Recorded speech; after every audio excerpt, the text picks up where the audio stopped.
And not only has he had an interest since a very early age, but from the very beginning, the most wonderful and unique thing about Wendell is that he has been willing to share the knowledge that he learns with everybody and anybody who asks him.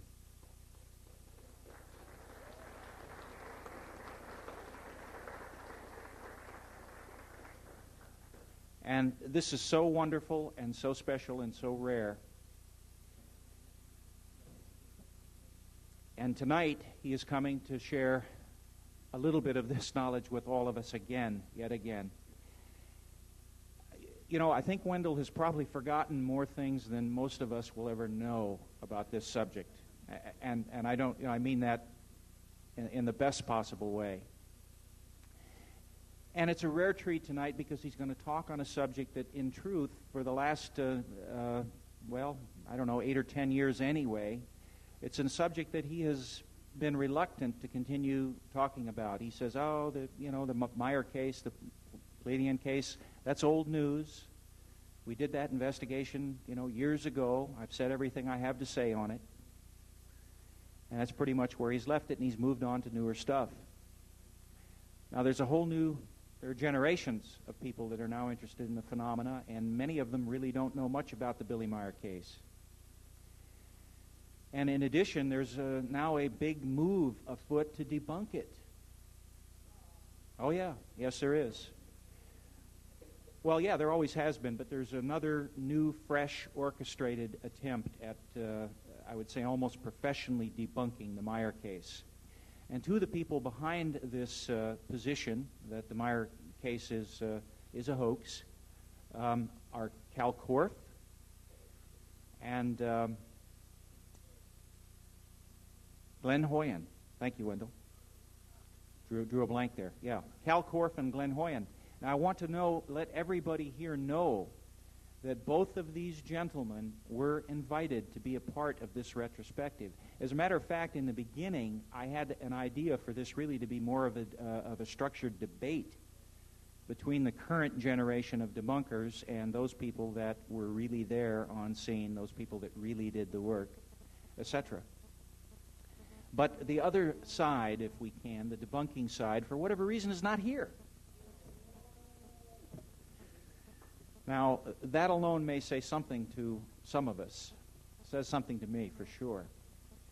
Cal Korff had, at least up until the last week or so, been talking like he was going to come, even when we changed the format to a retrospective, because without the other side officially accepting the debate challenge, why we couldn't set it up in that kind of format. But Cal Korff also had a change of heart in the last few days, and he cited a pressing schedule for the reason he could not be here. But an event happened a couple of days before we got a declination from him. The television program Sightings is also doing a report on the Meier case, and I believe that will be aired, if it's not this Sunday, maybe the following, but very quickly now. And Cal Korff and Jim Della Tosa, this Sunday, thank you. Jim Della Tosa, who is also scheduled to be a part of the retrospective tonight, and Cal Korff actually were in kind of a mini debate format during the filming for Sightings. And I'm told by people that were on those crews and by the producer of that program that Cal Korff literally got blown out of the water. Literally.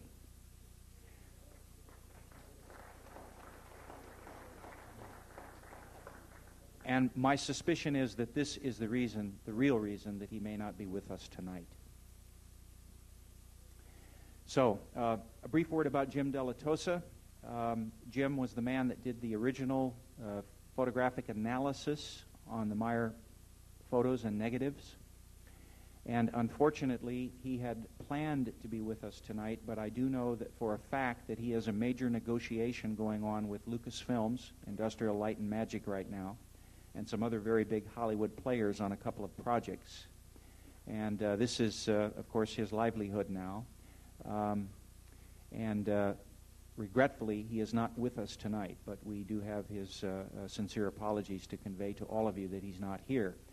He is, of course, the head of the UFO band who will be performing for us in concert on Saturday night. So you all will get a chance to meet Jim. And if any of you want to talk to him personally about the photographic analysis on the Meier photos, I'm certain that he will be equally receptive to speaking to any of you on an individual basis. So listen, I've talked much longer than I should have here, but I wanted to give you some background on this whole evening. And right now I'm going to bring Colonel Wendell Stevens up, and please give him a great round of applause.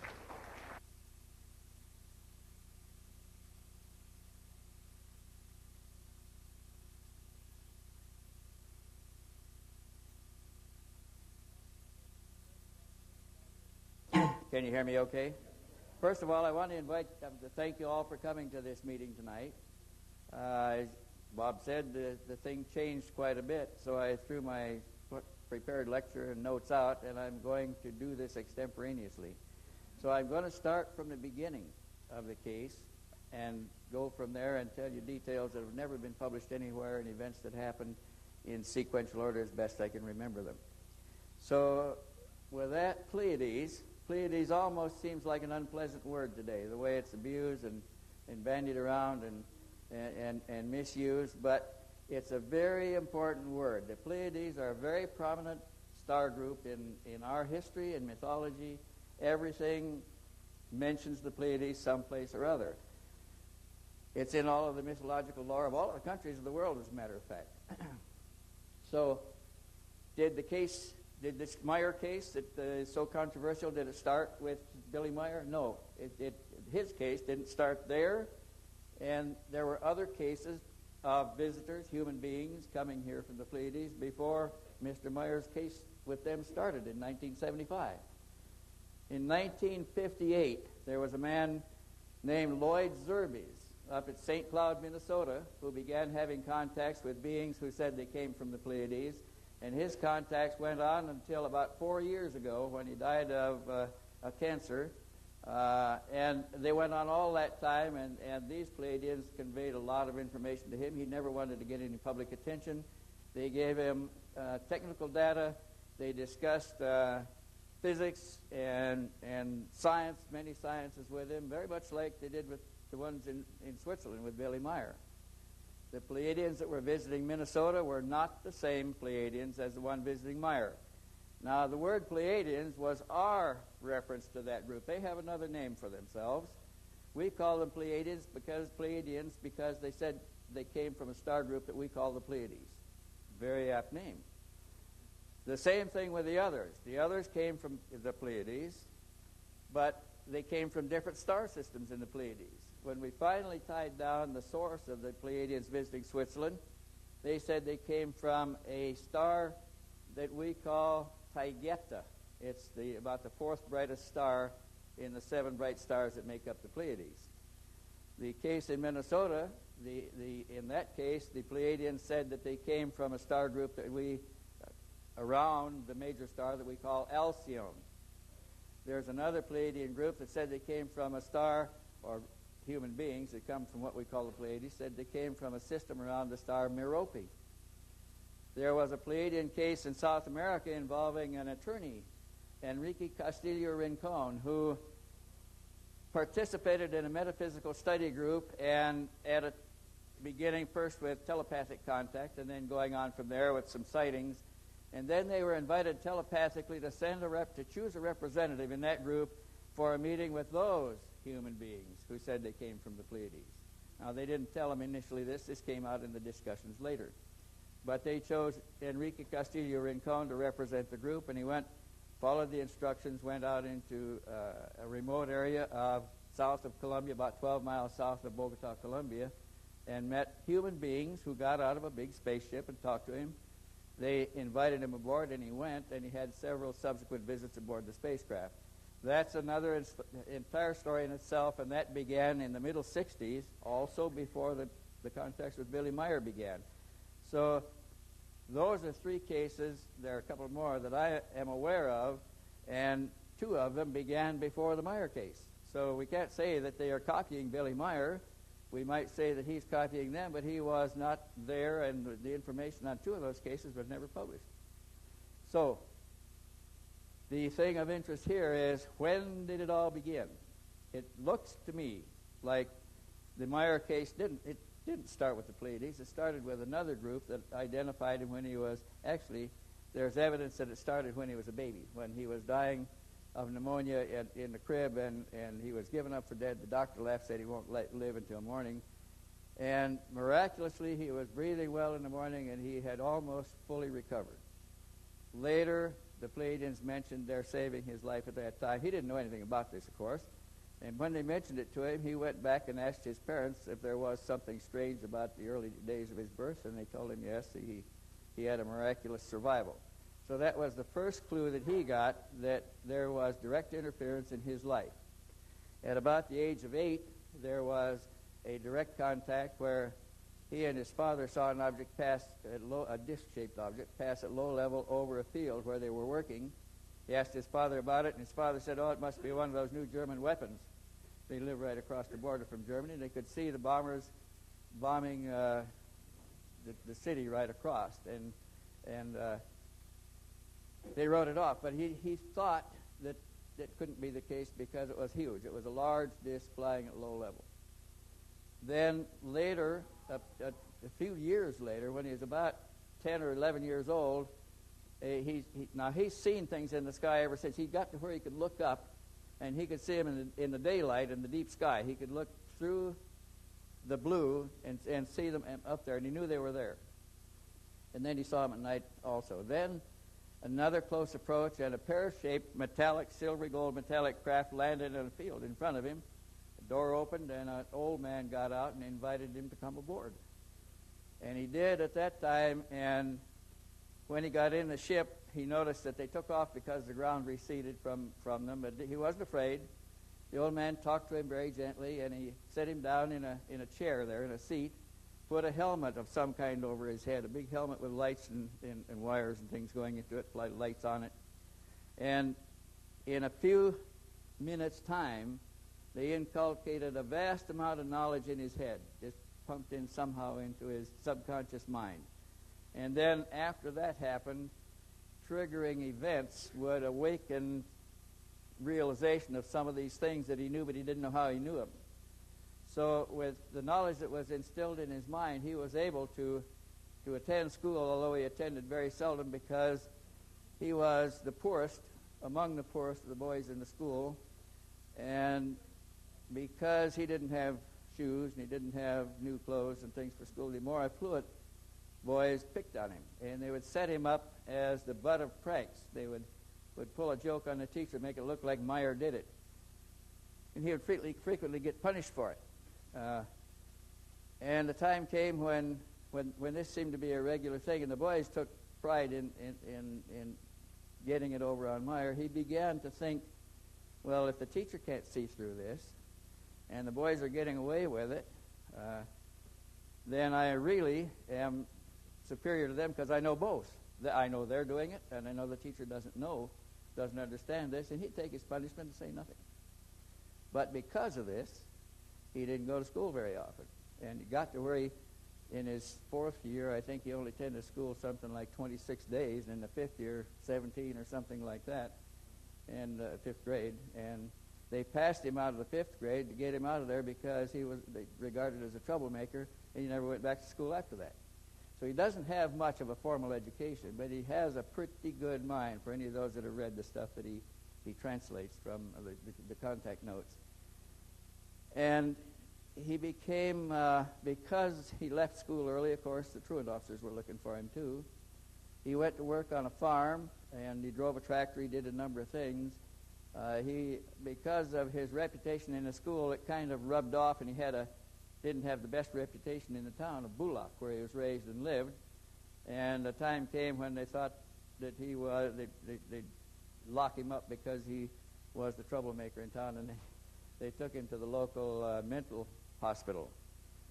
He escaped from there the first day by using simple things in his cell, and they picked him back up again, put him back in there, and put him in an isolation cell on the 2nd floor with a high window, and locked him in. And it only took him 2 days to figure out how to, with things available in the cell, to make a way to loosen the bars and get out through the window. And he let himself out the window and dropped 2 stories to the ground, injured his ankle, and made his way to the Rhone River, or the Rhine River that went past there. As soon as you heard them starting to search for him, they got dogs and they chased him to the river, and he jumped in and floated down the river to the French border, where he went ashore in trying to get help for an ankle that's now badly swollen. Somebody referred him to the French police, who suggested that he could get medical treatment at the Foreign Legion office.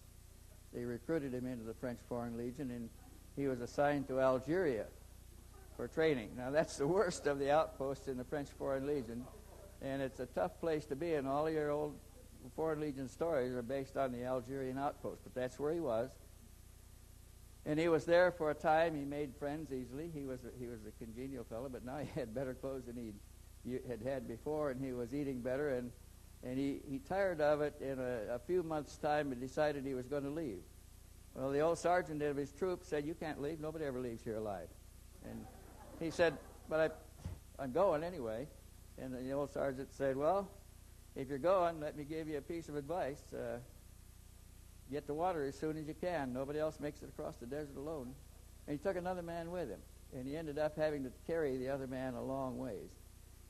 He got a long ways from the Legion outpost. They never did catch up to him, and he was at the point of death from lack of water when he came over a hill and he found an oasis, and they survived. He joined a caravan from there and traveled with the caravan, learning their customs, learning their religion, how they thought, how they believed, and that sort of thing.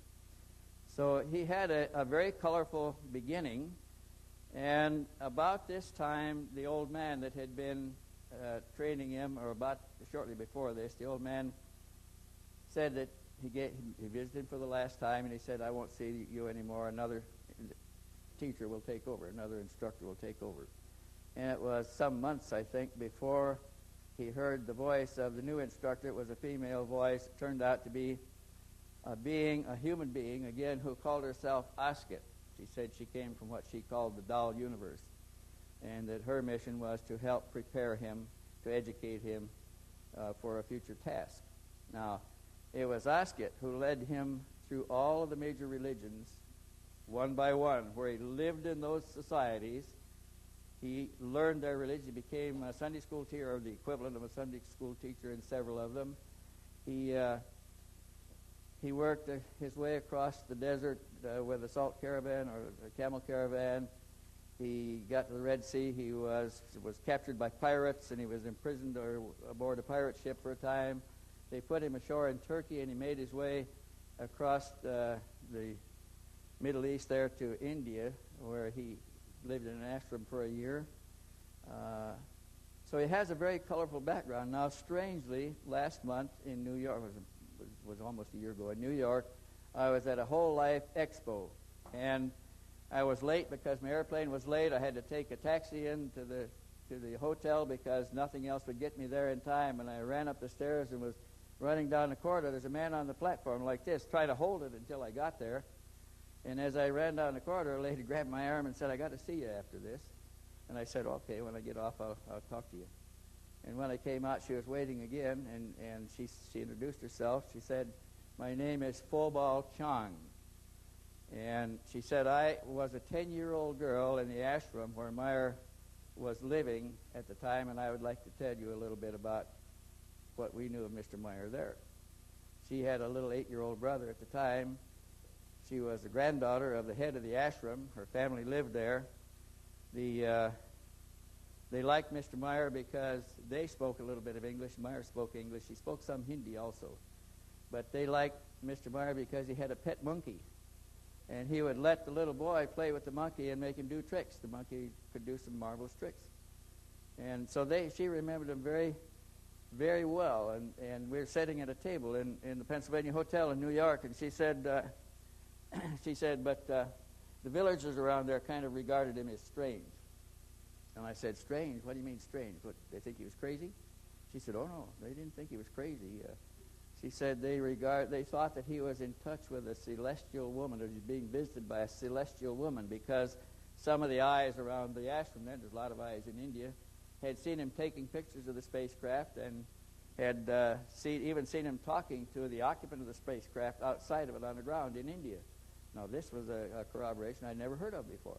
I didn't know that Meier had a monkey. I didn't know that he knew a 10-year-old girl and an 8-year-old boy there in the ashram. I didn't know who ran the place or anything else. So I wrote Mr. Meier a letter, and I asked him if he knew somebody by the name of Fobal Chang, and did he have a monkey? And he said, yes. He wrote back a very nice letter. He said, yes, I had a monkey. I named him Emperor Hanuman. Hanuman is the name of the monkey king in mythology, in the Oriental mythology. And he said, yes, he did a lot of tricks. He said he could do a lot of tricks. He said, you know, I've always wondered what happened to those kids, the boy and his sister. He said, I think of them every once in a while. And how did you find them? And could you put me in touch with them? So I did. And on our way back to, the Fobal Chang now is a diplomat in the United Nations. She represents her country, Cambodia, as an international diplomat. She was going back to her country on for rebriefing additional information, and I gave her Mr. Meier's address, and she went to see him, and he welcomed her. He took her around with him for several days. When he went to the doctor, he took her along there, renewing old acquaintances. And she came back and said she had the most marvelous visit and renewing of acquaintances with the man. And she said, he is really a spiritual man. They regarded him as a spiritual man when he was in the ashram.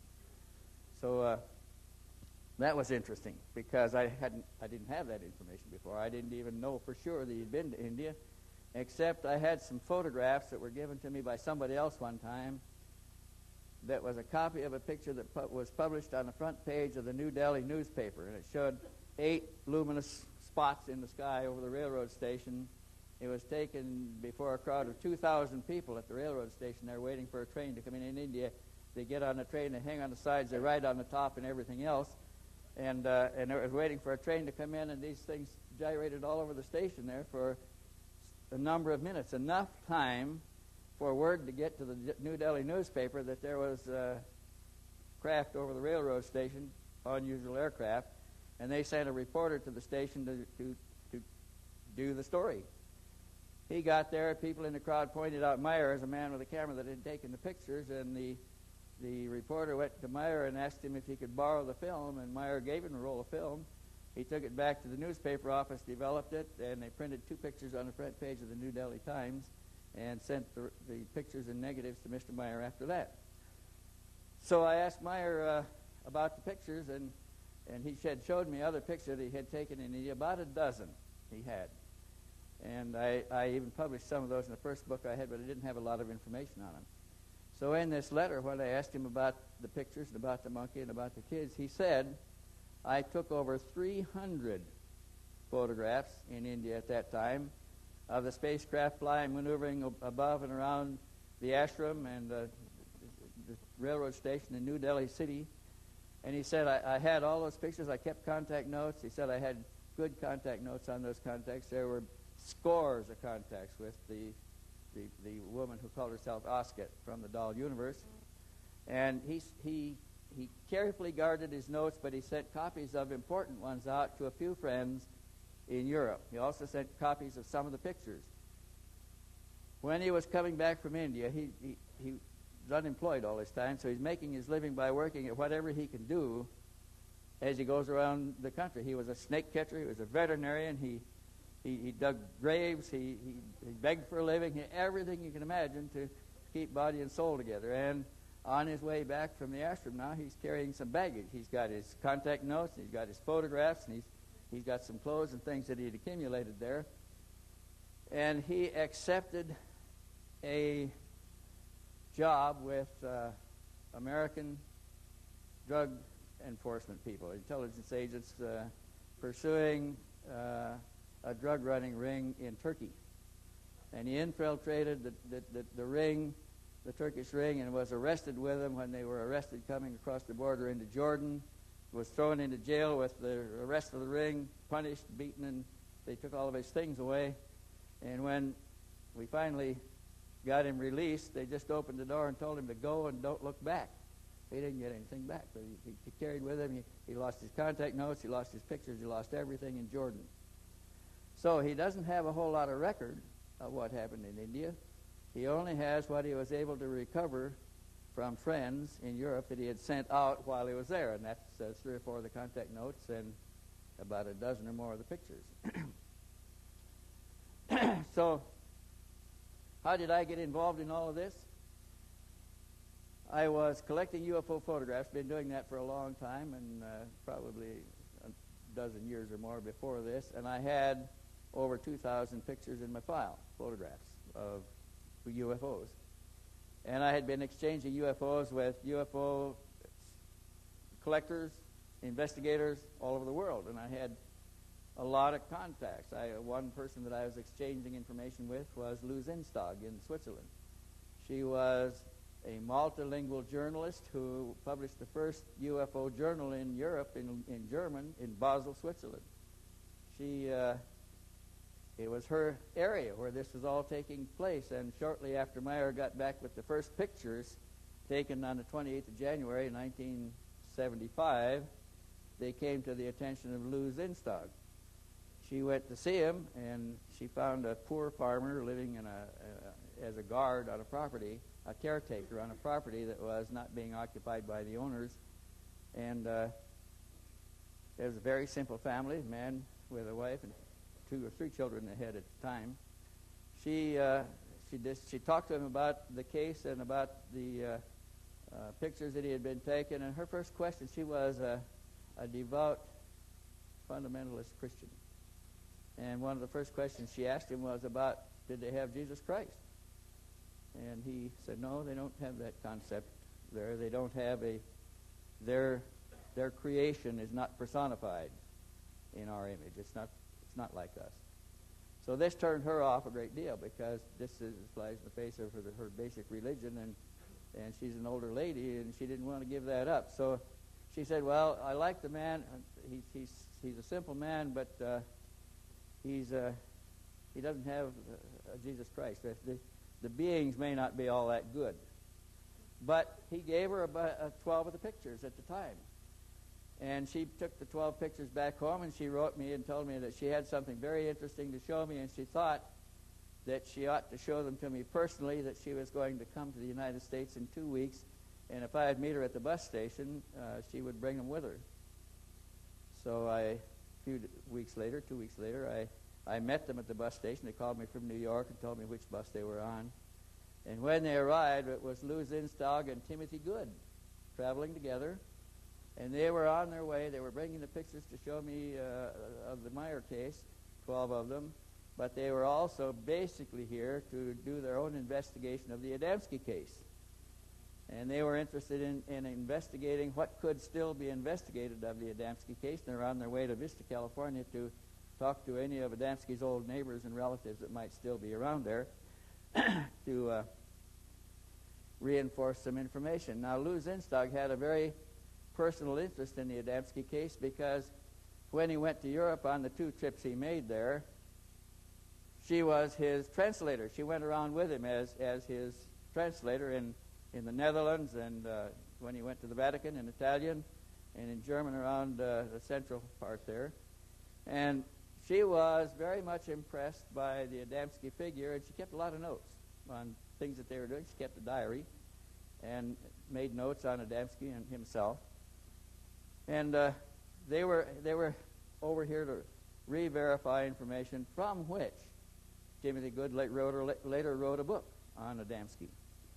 And he started with Lou Zinstag's manuscript, which was the notes that she had been preparing on Adamski and her experiences with him since his visits to Europe. And he had now passed on, died of pneumonia in New York, or in Maryland. And she was going to publish her notes in the form of her own book on Mr. Adamski, which was her personal knowledge of what happened. And a lot of strange things happened while they were in Europe. So Timothy is traveling with her and was a little bit stronger figure, and he started with her notes, then he added a whole lot of notes of his own, and then he took a bunch of her notes out, so that when Timothy Good's and Lou Zinstog's jointly written book came out, she still was dissatisfied because the story hadn't been told the way she wanted it told. So she sent me her original basic manuscript of notes on the case. The book that she wanted to write wasn't written. She still wanted to publish that book. So I took them, I put them in my file, and I had them there. I had them there for years. And when the poor lady died some years ago, I took them out and I looked at them, and I thought, there's really a lot of information here that has never come out. I'll publish them. So instead of trying to modify them or rewrite them, I took her notes, warts and all, with her handwritten corrections in there, photocopied them and reduced them to pages, and printed that book you see in there, the George Adamski, Their Man on Earth. That's Lou Zinstog's book. That's her title. I didn't change anything. The notes inside are the same. Her editing errors are there. Everything. But it's her personal idea and feeling about George Adamski. Now, this was a problem for her also because in the Meier case, when Mr. Meier took an interest in any other UFO case or any other UFO figure, the Pleiadians would tell him, don't need to pay any attention to them, it's no good, it's a hoax, or it's being faked, or something like that. And Meier was interested in Adamski because he was popular at the time, and the Pleiadians told him not once, but a number of times, that Adamski was a big fraud. They told him one time that Adamski didn't take the pictures that were attributed to Adamski, that they were taken by another woman and stolen by Adamski, or that he conned her out of them. And, of course, that's not entirely true either. So we found that the Pleiadians didn't always tell the exact truth. They told Meier what they wanted him to believe, whether it was really true or not. They were guiding his thought patterns, guiding his reactions, controlling everything that developing him the way they wanted him to develop. So Meier never did like Adamski. He always thought the case was a fraud. They did this to a number of other key figures that we had substantial reason to believe were legitimate and real, like the Kelvin Rowe case and several others that involved spacecraft of the design that Adamski was talking about.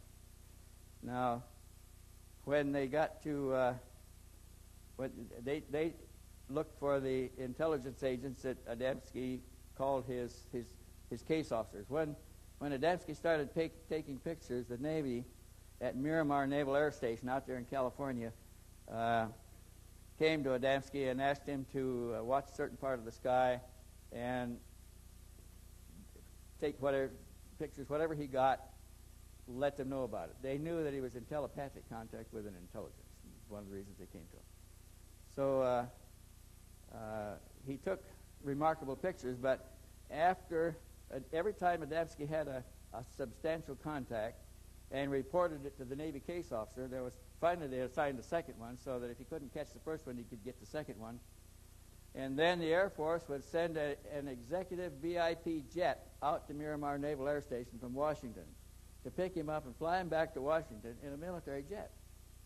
And they'd keep him overnight, debrief him, whatever they wanted to ask him and tell him, and then send him back in a VIP jet again the next day. So if his case was all such a fraud, and everybody knew it, why were they doing this? But when Adamski was in Washington, I hope I'm not digressing here too much, the reason he wouldn't stay in the Pentagon. If he's going to be overnight at any time, the Pentagon always offered him a place to stay, and he wouldn't stay with the military because he was afraid they'd do something to get control of his mind, put something in his drink, hypnotize him, or something like that. And so he wouldn't stay. He'd say, no, I'm leaving, and he'd walk out of the Pentagon, go across, take the ferry across to the other side, and go to the Rotifer's house. Madeline Rotifer and her husband lived on the Maryland side across from the Pentagon, and he used to go over there because he had known them from before, and he would stay with them. And this is what Lou Zinstog and Timothy Good were running down. And when they got to Madeline Rotifer's house and asked her about the movies that were attributed to Madeline Rotifer of the spacecraft visiting Adamski, Madeline told him, well, he was here one time, and we were having breakfast on the in front of the French doors with a patio outside. And she said, we were having tea, and the doorbell rang. She went to the doorbell. They answered. There were two men out there. And she let them in. They said they were there to talk to Mr. Adamski. She let them in, and he recognized them right away as two of the aliens, his contacts. They were dressed in business suits, looked like you and I. Walked in the house, and they motioned for him to look out the window, and this thing was flying out over the garden there, and they all went outside, the two Venusians, Adamski and Madeline Rotifer. And as she went out, she grabbed the camera off the shelf and was trying to film it, but she was shaking so bad, Adamski reached over and says, here, let me do that. He took it, and he filmed the pictures, the footage that you see, if you've ever seen it, and handed it back to her and said, there.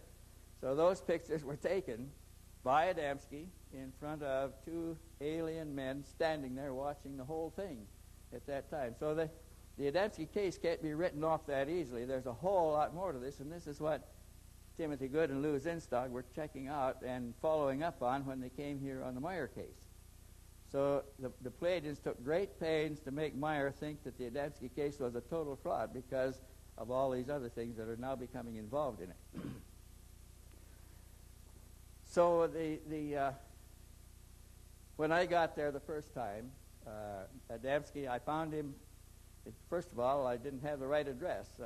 My contact began with Lou Zinstag, but after 2 or 3 letters, she said, this is too much. I can't keep up with it all. I'm going to refer you to another friend of mine, a multilingual journalist, Ilse von Jacobi, who has written an article on Adamski, and she'll be glad to translate a few of your letters. So I sent a couple of them through Ilse von Jacobi, and she would translate them to German, send them to Meier, and Meier would write an answer in German. He'd go to Ilse von Jacobi or Lou Zinstag, and they'd translate them again into English and send them to me. And finally, this got to be an awful long process. More pictures were coming each time, and it was beginning to look like there was a lot more. They told me there were over 300 at that point.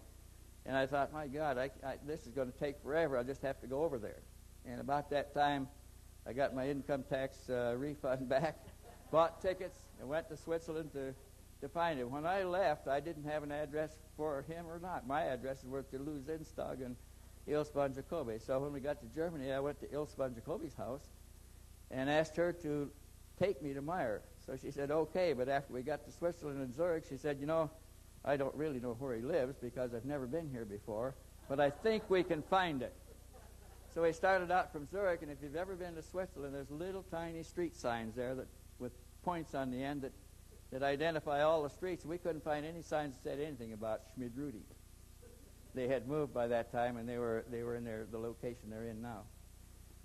So I had another lady with me who said claimed she was psychic, and Ilse von Jacobi, of course, said she was psychic. They said, we could find him. So we're driving a rented car in Switzerland. They said, turn here. And I say, are you sure? Turn here. There's no sign that says anything about where we're going. We just turned. And you know, we drove right up to Meier's house and parked in his driveway right in front of the place. And then Ilse says, I believe that's the house. I think that's Mrs. Meier looking out the window. And we went up. Sure enough, that was it. So that was the first indication we had that there was some other kind of outside influence involved here. We didn't know how we got there. And this is an example, though, of how these things happen. We call it synchronicity, but you'll find later that there's a whole lot more to this than that simple synchronicity. When I sat down in front of Mr. Meier, he at his coffee table, which is a big oak door with 4 legs on the corners, and they fixed us a cup of coffee, and I sat down there on one side with Ilse von Jacobi to do my translating, and Meier on the other side, and I said, I'm sure glad to finally get here and talk to you across the table. I'm tired of these letters.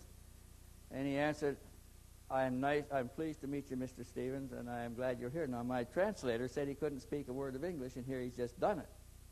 He had answered me in English. So I looked at her, and her mouth is open, and she's looking at me, and she said, but he doesn't speak any English. I said, he just did. So then I tried to talk slowly and simply, and most of his answers were in English, and occasionally he would answer in German, and she would translate that. Now, every question I asked him, he looked me right in the eye, right straight in the eye. Never wavered. He was a simple man. I discovered soon on that he wouldn't tell a lie for any reason in the world. He claimed he was an anti-materialist. He wouldn't own anything. He didn't carry any money in his pockets. He didn't have any personal possessions but his moped, which somebody had given him, and he had a broken camera that somebody had tossed away that he had fished out of the salvage someplace and had it. That's what he was taking the pictures with. This camera had the lens, the focus adjustment on the lens. The ring was jammed. It had been dropped, and it was jammed just a little bit short of the infinity setting. And the mirror, it had a window beside the lens. It was not through the lens focusing. It was the kind that has the window on the side. And it has a mirror in it to give you the correct parallax so you could shoot a decent picture with it. The drop had broken the mirror loose. You couldn't even look through it anymore. So he shot his pictures by holding his camera out this way because he couldn't look through it anyway. And with a focus adjustment that he couldn't control, and he used one light setting. He used f11. He shot everything at f11 and 125th of a second on ASA 100 film.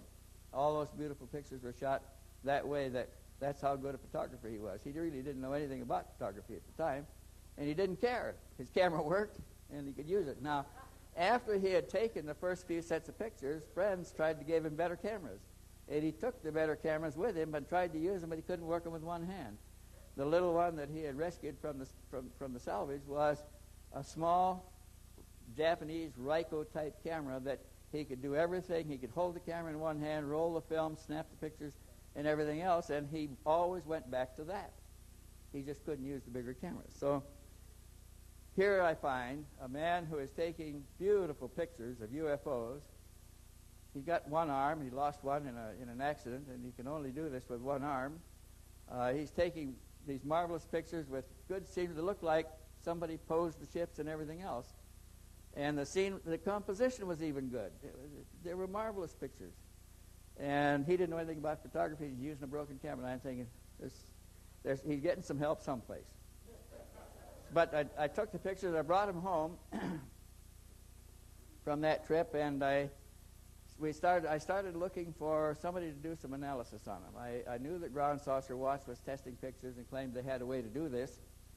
So I went to Ground Saucer Watch first. They didn't have time to mess with me. They looked at them and said, yeah, they're fakes. And I thought, well, they don't know enough about them, or they wouldn't be saying that. So we started looking for somebody with an open mind.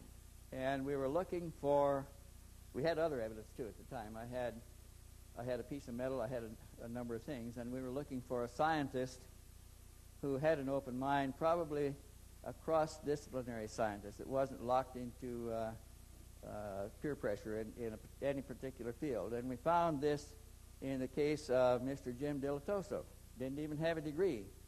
But Jim Dilatoso had gone to school until he was 28 years old. He had gone to college long enough to have gotten a half a dozen degrees if he had decided to specialize in anything and wrote the papers. But he liked going to school. He was what we call a professional student.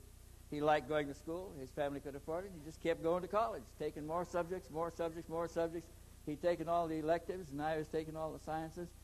And so when we started talking to Dilatoso and trying to figure out how are we going to get a hold of this, how are we going to analyze this material, he said, well, let's start with the experts. So he went to Ground Saucer Watch and talked to them, asked them how they were doing this. We found that they were bootlegging their time on a computer, an old computer with a minimum 5-micron window, which is big for a computer. And the computer was one that was used to analyze flaws in castings for jet engines. And they were doing it at night on that computer, and they were using 4 steps that didn't show them anything. So Dilatoso immediately recognized that this is not scientific.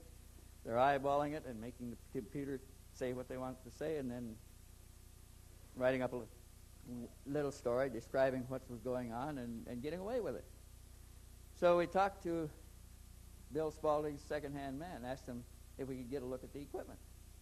So we did, and we found out that it was manufactured by Spatial Data Systems at Goleta, California. So we went out to Spatial Data Systems to find out what they knew about the system, and they said, "Oh yeah, this system." They came out here and looked at it. They said a man came in here and looked over our equipment and gave us this 4-point program for analysis. He gave us a very famous name today in UFO research. But they said that what we really needed to do was find out a way to do what we wanted to do, that the procedure that was being used wasn't the best. We said, well, can you demonstrate it? So they went to their showroom where they had a new model of the same equipment that was being used by Air Research in Phoenix, and they took the shade off from a lamp on a table, turned the 100-watt bulb over the picture we laid on the table, picked up a Panasonic home video, about a $1,200 job, and holding it by hand like this, shot the picture to get it into memory, and then transferred that to the computer, and then that's what they analyzed. Well, right away they lost everything because they didn't have a stable mount. They were holding it by hand. They had incandescent light, 100 watts, and it was reflected from a thing on a table. There was no light table. There was no filters. The resolution on the camera itself was so bad it couldn't have shown anything anyway. So we thought, gee whiz, what are we up against here? This is no way to test anything. We've got to find a better way. So the people at Goleta said, go over to JPL. They're the ones that are making these beautiful pictures from this fuzzy image data that's coming back from the satellites, and maybe they can tell you how to do it. So we did. We went over to JPL, and we introduced ourselves at the front office, and we were ushered back into the office of Frank Bristow, who was the administrative supervisor of the JPL visitors office at the time. And, of course, we had to sign in on the sign-in book and everything else to do this. To get in there at all, you have to do that. So we showed him the pictures, and he scratched his head and multiple. We wanted to talk to their image sciences people, the ones that were making good pictures out of the bad ones coming back from space. And he scratched his head, and he said, well, he said, first of all, I want you to go out and sign out on the book, and then come back to the office here. So we did, and then we went back into his office, and he pulled out his middle drawer in the desk, and he gave us internal badges. He says, use these, and when you go, give them back to me. Don't sign in or out anymore. Don't carry your cameras. No tape recorders. And I'll take you down to the Imaging Sciences Division. He took us down to see Bob Nathan, who later denied that we'd ever been there. But we were ushered into Bob Nathan's office, and we showed him the pictures, and he looked at them, and he said, oh, they look too good to be true. He said, they're probably fakes. We said, well, can you tell us how we can fake these? He sort of thought a little bit, and he said, well, I don't know. Anything I think of just doesn't quite fit. He said, well, we can take a look at them. So then we're talking about UFO pictures now, and he says, these may be fakes, but he says, he pulled open his left drawer over here in his desk, top of his desk, and pulled out 4 pictures, and he says, these are real. I can tell you these are real because I've tested them exhaustively. Now, the pictures that he pulled out and handed us were the pictures, the Heflin pictures, photographed at Santa Ana, California, that disappeared 5 years before that, and everybody thought the Navy stole them.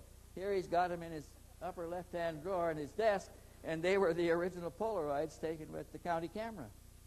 And he's tested them. He says, these are real. He put them back in his desk. So he said, come on with me, and we'll go down to Bob Post downstairs and have him make copies of the pictures. We had 4 pictures.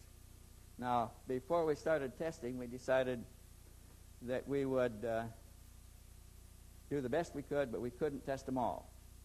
So we would pick the best picture in a series, in a sequence of 4 different sequences, 4 different pictures, from 4 different sequences, and the best of the lot for testing, the one that had the most image data in it. And that's what we were carrying with us to Bob Post's laboratory. And that's what we went downstairs and rephotographed, and he made negatives and positives and everything else and gave them back to us. And they ran their own testing, and they said, we can't give anything out of here. We're not in that business, but we'll tell you how we're doing it, and you can go to the manufacturer of the same equipment array. They were using Dianza equipment at JPL at the time, and we copied the model numbers off from everything that they used, and went to the Dianza factory where we set up another line and duplicated what they did the way they told us they were doing it to get the first image data report we had on the pictures, which turned out to be a pretty good one. When we found Jim Delatoso, going to back up a little bit here, he was working on a color synthesizer for, I think it was Motorola Systems, had commissioned him to find the color equivalent of sounds and try to create a device that would project colors in the same vibrational frequency but higher in the octave as the sounds. For instance, sound vibrates at a certain frequency, an octave or two above, the same color may be red. And he was working on that when we found him. Later they patented the thing. But we picked him because he was a multidisciplinarian. He didn't have a degree. He wasn't stuck in anything. But wherever we went with him, wherever we took him, he spoke the jargon. And we discovered this immediately when we went to the computer manufacturers. They thought he was a computer manufacturer. And actually he was, in a sense, because his father was making computers at the time. But when we went to the laser people then, he spoke the laserology lingo, and they thought he was a laser expert because he spoke their language. Every discipline we went into has a characteristic lingo and a certain kind of language that those specialists in that field use. So everybody thought that he had a doctorate in whatever we were talking about. When we got to optical sciences, the same thing. And so we found that we could make friends in every discipline easily because of Jim's familiarity with everything. But because he's familiar with everything, he also knew more than most of the people who were disciplined only in that subject. And that's why they thought, gee, this guy knows more than we do. That's why we used him, and that's why we got in a lot of doors that we otherwise would not have gotten into. So later people come along and say, well, he doesn't even have a doctorate. Well, he didn't need a doctorate. He later wrote a paper. He did it in a week and sent it in and got a doctorate. You know? So he didn't need it. But to come back to what we were doing now, we're doing our testing here. We're being challenged by everybody on the nature of our testing. And about this time, we were invited to go to the SPIES conference in San Diego. The SPIES conference is an imaging sciences conference where they draw in the latest state-of-the-art manufacturers, engineers, designers, programmers, and everything from all the big manufacturers all over the world into a conference in San Diego. And they do it once a year. And when we got to the De Anza Systems factory to try to use their equipment, they were getting ready to go to the SPIES conference, and they says, why don't you come with us down here? You can come as our guests, and we'll see what other people have to think about how we're doing this, and maybe we can get some good recommendations. So we went down there, and after they closed the exhibits every day, which was about 10 o'clock at night, we would get people that we had picked out that were manufacturing cutting-edge technologies. And we'd push them together in a big display room there and hook up new arrays, different arrays, and try different testing. We learned a whole lot of things out there. We learned that you can take a flat two-dimensional picture, for instance, and that in just a flat picture, black and white or color, you can find out how many objects are moving in the picture, which direction they're moving, about how fast relative speed they're going. And this all had to do with things that we were learning as we proceeded. So we came back from there and set up a testing program in Phoenix using special selected arrays from this and began testing our own pictures, and that's where we got the test data that we published. Now, that was way back in 1979, so we've done it again in anticipation of what was going to be a pro and con discussion here.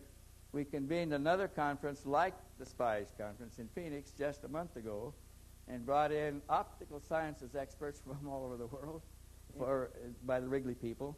And they were interested in the optical sciences. And from that group, we posed the problem. How do we test these things today? How can we get a better way to do it?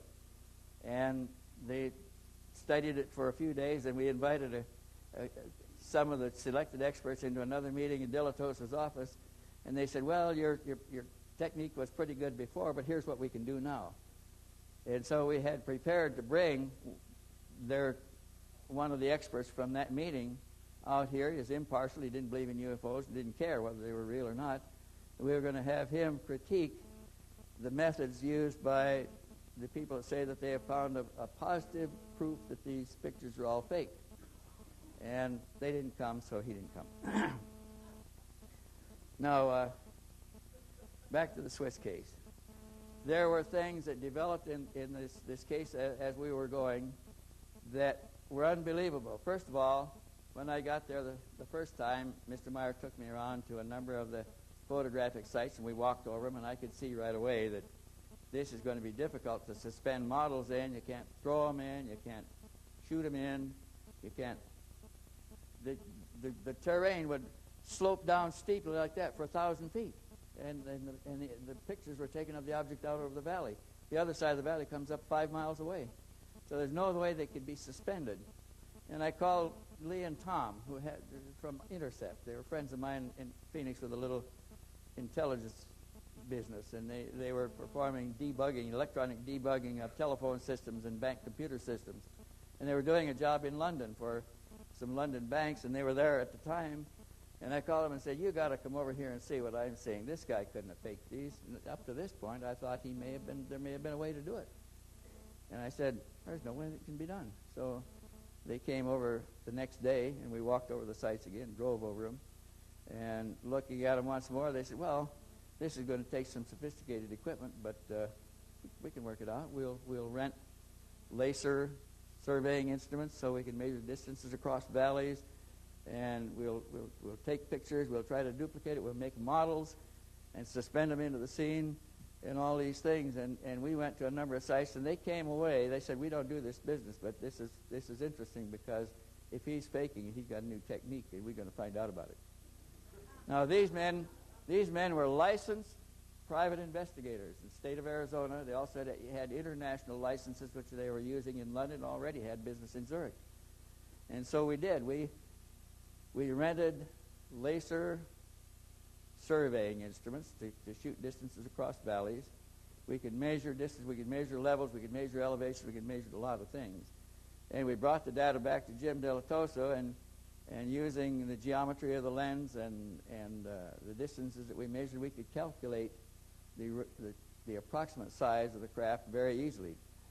From the photographs, with other techniques, we could tell whether they were moving or not, which direction they were moving.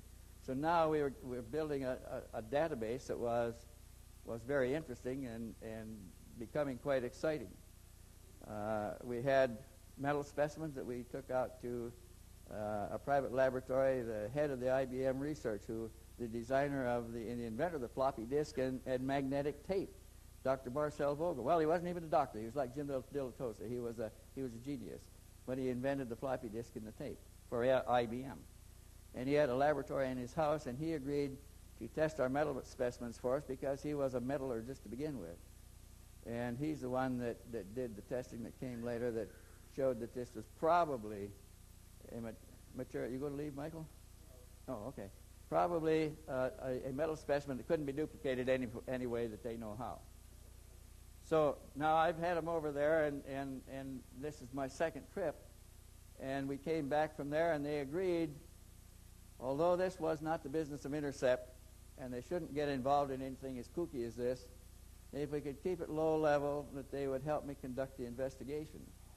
By this time, I had been back once to APRO, and I now knew that the investigation isn't anything anybody's going to conduct in a short time. You can't do it in a few days, and you can't do it in a parlor like was the normal procedure for UFO groups. They'd go to a case, interview the man in his house over the coffee table, make some notes, and go back and file a report. This was going to take some in-depth work, and it's going to take staying time. It's going to take weeks, maybe months, and several trips and a lot of money. So I was trying to get support for this. I realized there's no UFO club in the country that can afford to conduct the kind of investigation that would be necessary to find out what's really going on with this case and with these beautiful pictures. And once they agreed to do this over the telephone, things began to change. We began to be followed every place we went. Our telephones were tapped. And at first, this was very disturbing because they didn't know why it was being done. Why would, if our government denies the existence of UFOs, why are they tapping our phones and following us around? I was followed so often, I knew which cars were the cars that were doing the following. I could recognize them, and they would they'd keep at least one car between me and them all over town and wherever we went, any place. So when we were going to have a meeting to discuss something, Lee would call me at home, and he'd say, "Go to a public telephone and call me back at such and such a number in 5 minutes. If you don't make it in 5 minutes, go back home, wait for another call." I'd go do that, call him from the grocery store in front of the Circle K or whatever I could, and he'd say, "Meet me at the usual place." By the time I got halfway across town, my green Cadillac, or Lincoln, it was a green Lincoln sedan, would be behind me. It was driven by a man who once ran for county attorney in the city of Tucson. He was always there. He's an elderly man, wore a nice business suit, gray hair, but I couldn't shake the guy. And they had relays too. They could pass it off. So I'm telling Lee, why are they doing this? If there's nothing to this, why is this going on? And so we used to meet at Picacho. It's a landmark between Tucson and Phoenix where we could go up the side of a hill and see everything below us coming from every direction. And we found that later they had even bugged the site where we're meeting. We gave too much away. So now a time came when we're going back for the second trip, and we've talked about it a couple of times on the phone, and then we went to these strange secrecy techniques like kids, trying to get away with something, and we decided that they decided they would join me in the investigation, which now is going to be a deviation from their pattern. And a few days after that, about 10 days after that, Lee got a letter in the mail from the Knights, with the return address on the corner said the Knights Templars of Malta, and it came from London. It was an airmail letter. And inside, on engraved parchment, was a typed letter that said, "We believe we have interests in common. Please, and that you may be coming to Europe in the near future. Please contact us by telephone." Well, we decided we wouldn't contact them by telephone. We didn't need any help. And what were they talking about? We hadn't a good idea what they were talking about, but we were not going to tell anybody. We're trying to keep the whole thing secret. So we didn't respond. And 2 weeks later, we got another letter in the mail. This time it came on House of Lords stationery, engraved stationery again. Now, the first letter from the Knights Templars of Malta was signed, after the brief little 2-paragraph message, was signed Mark Nathan, Secretary General of the Knights Templars of Malta.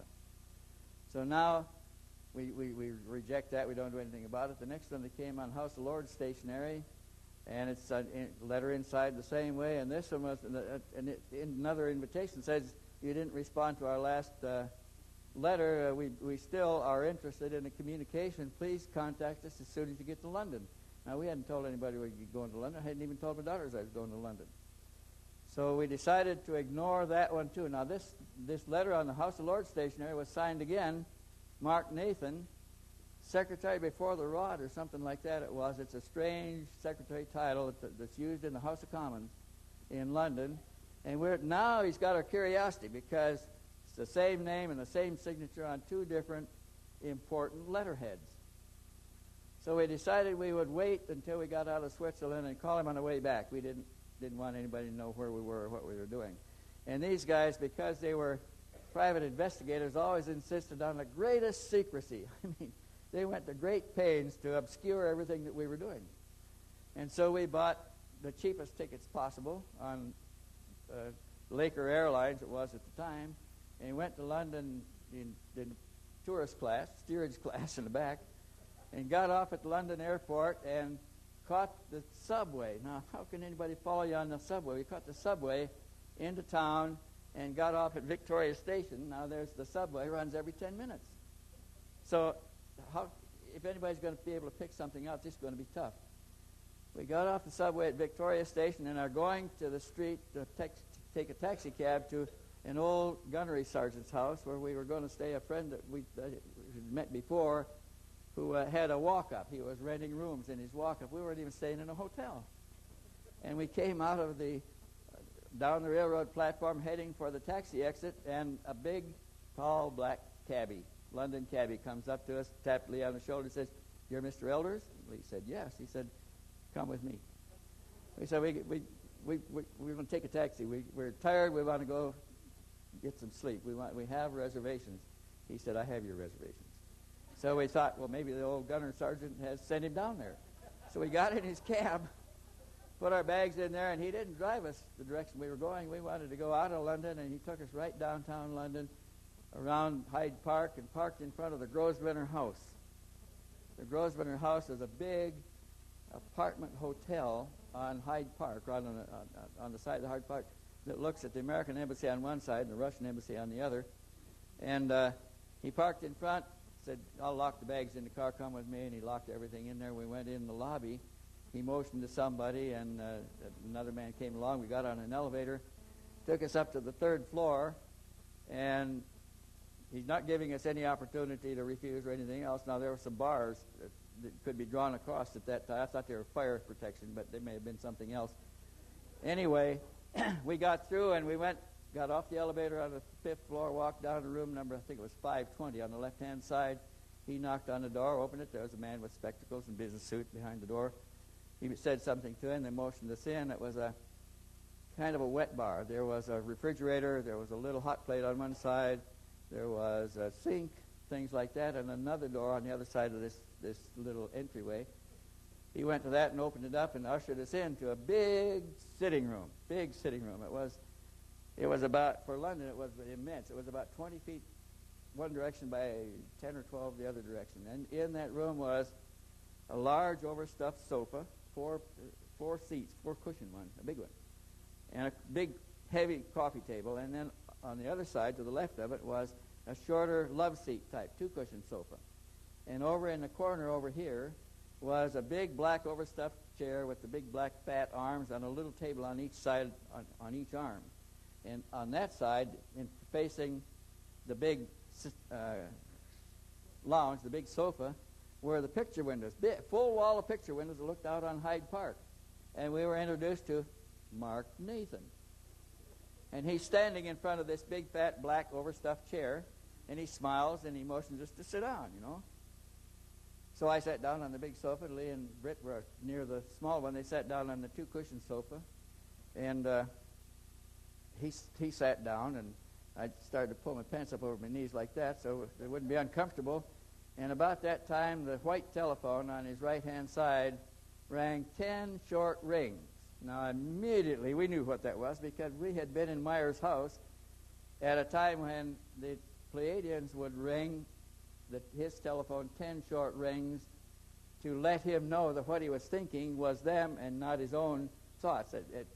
Early on, he wasn't clearly able to distinguish between telepathic transmissions and his own thoughts. And then, in that case, they would signal him 10 short rings on his telephone. Now, no telephone in the world can ring 10 short rings because there's only 6 lobes on the cam. You can get any combination of 6, you can't get 10. And we took his telephone apart to be sure of this. And he had the same kind of a phone. It's a bunch of rotary cams, and it can't be rung short. You can't get 10 rings of any kind. So here, we'd heard this in Meier's house. So here we're sitting in front of this Mark Nathan, who we don't know who he is at the time.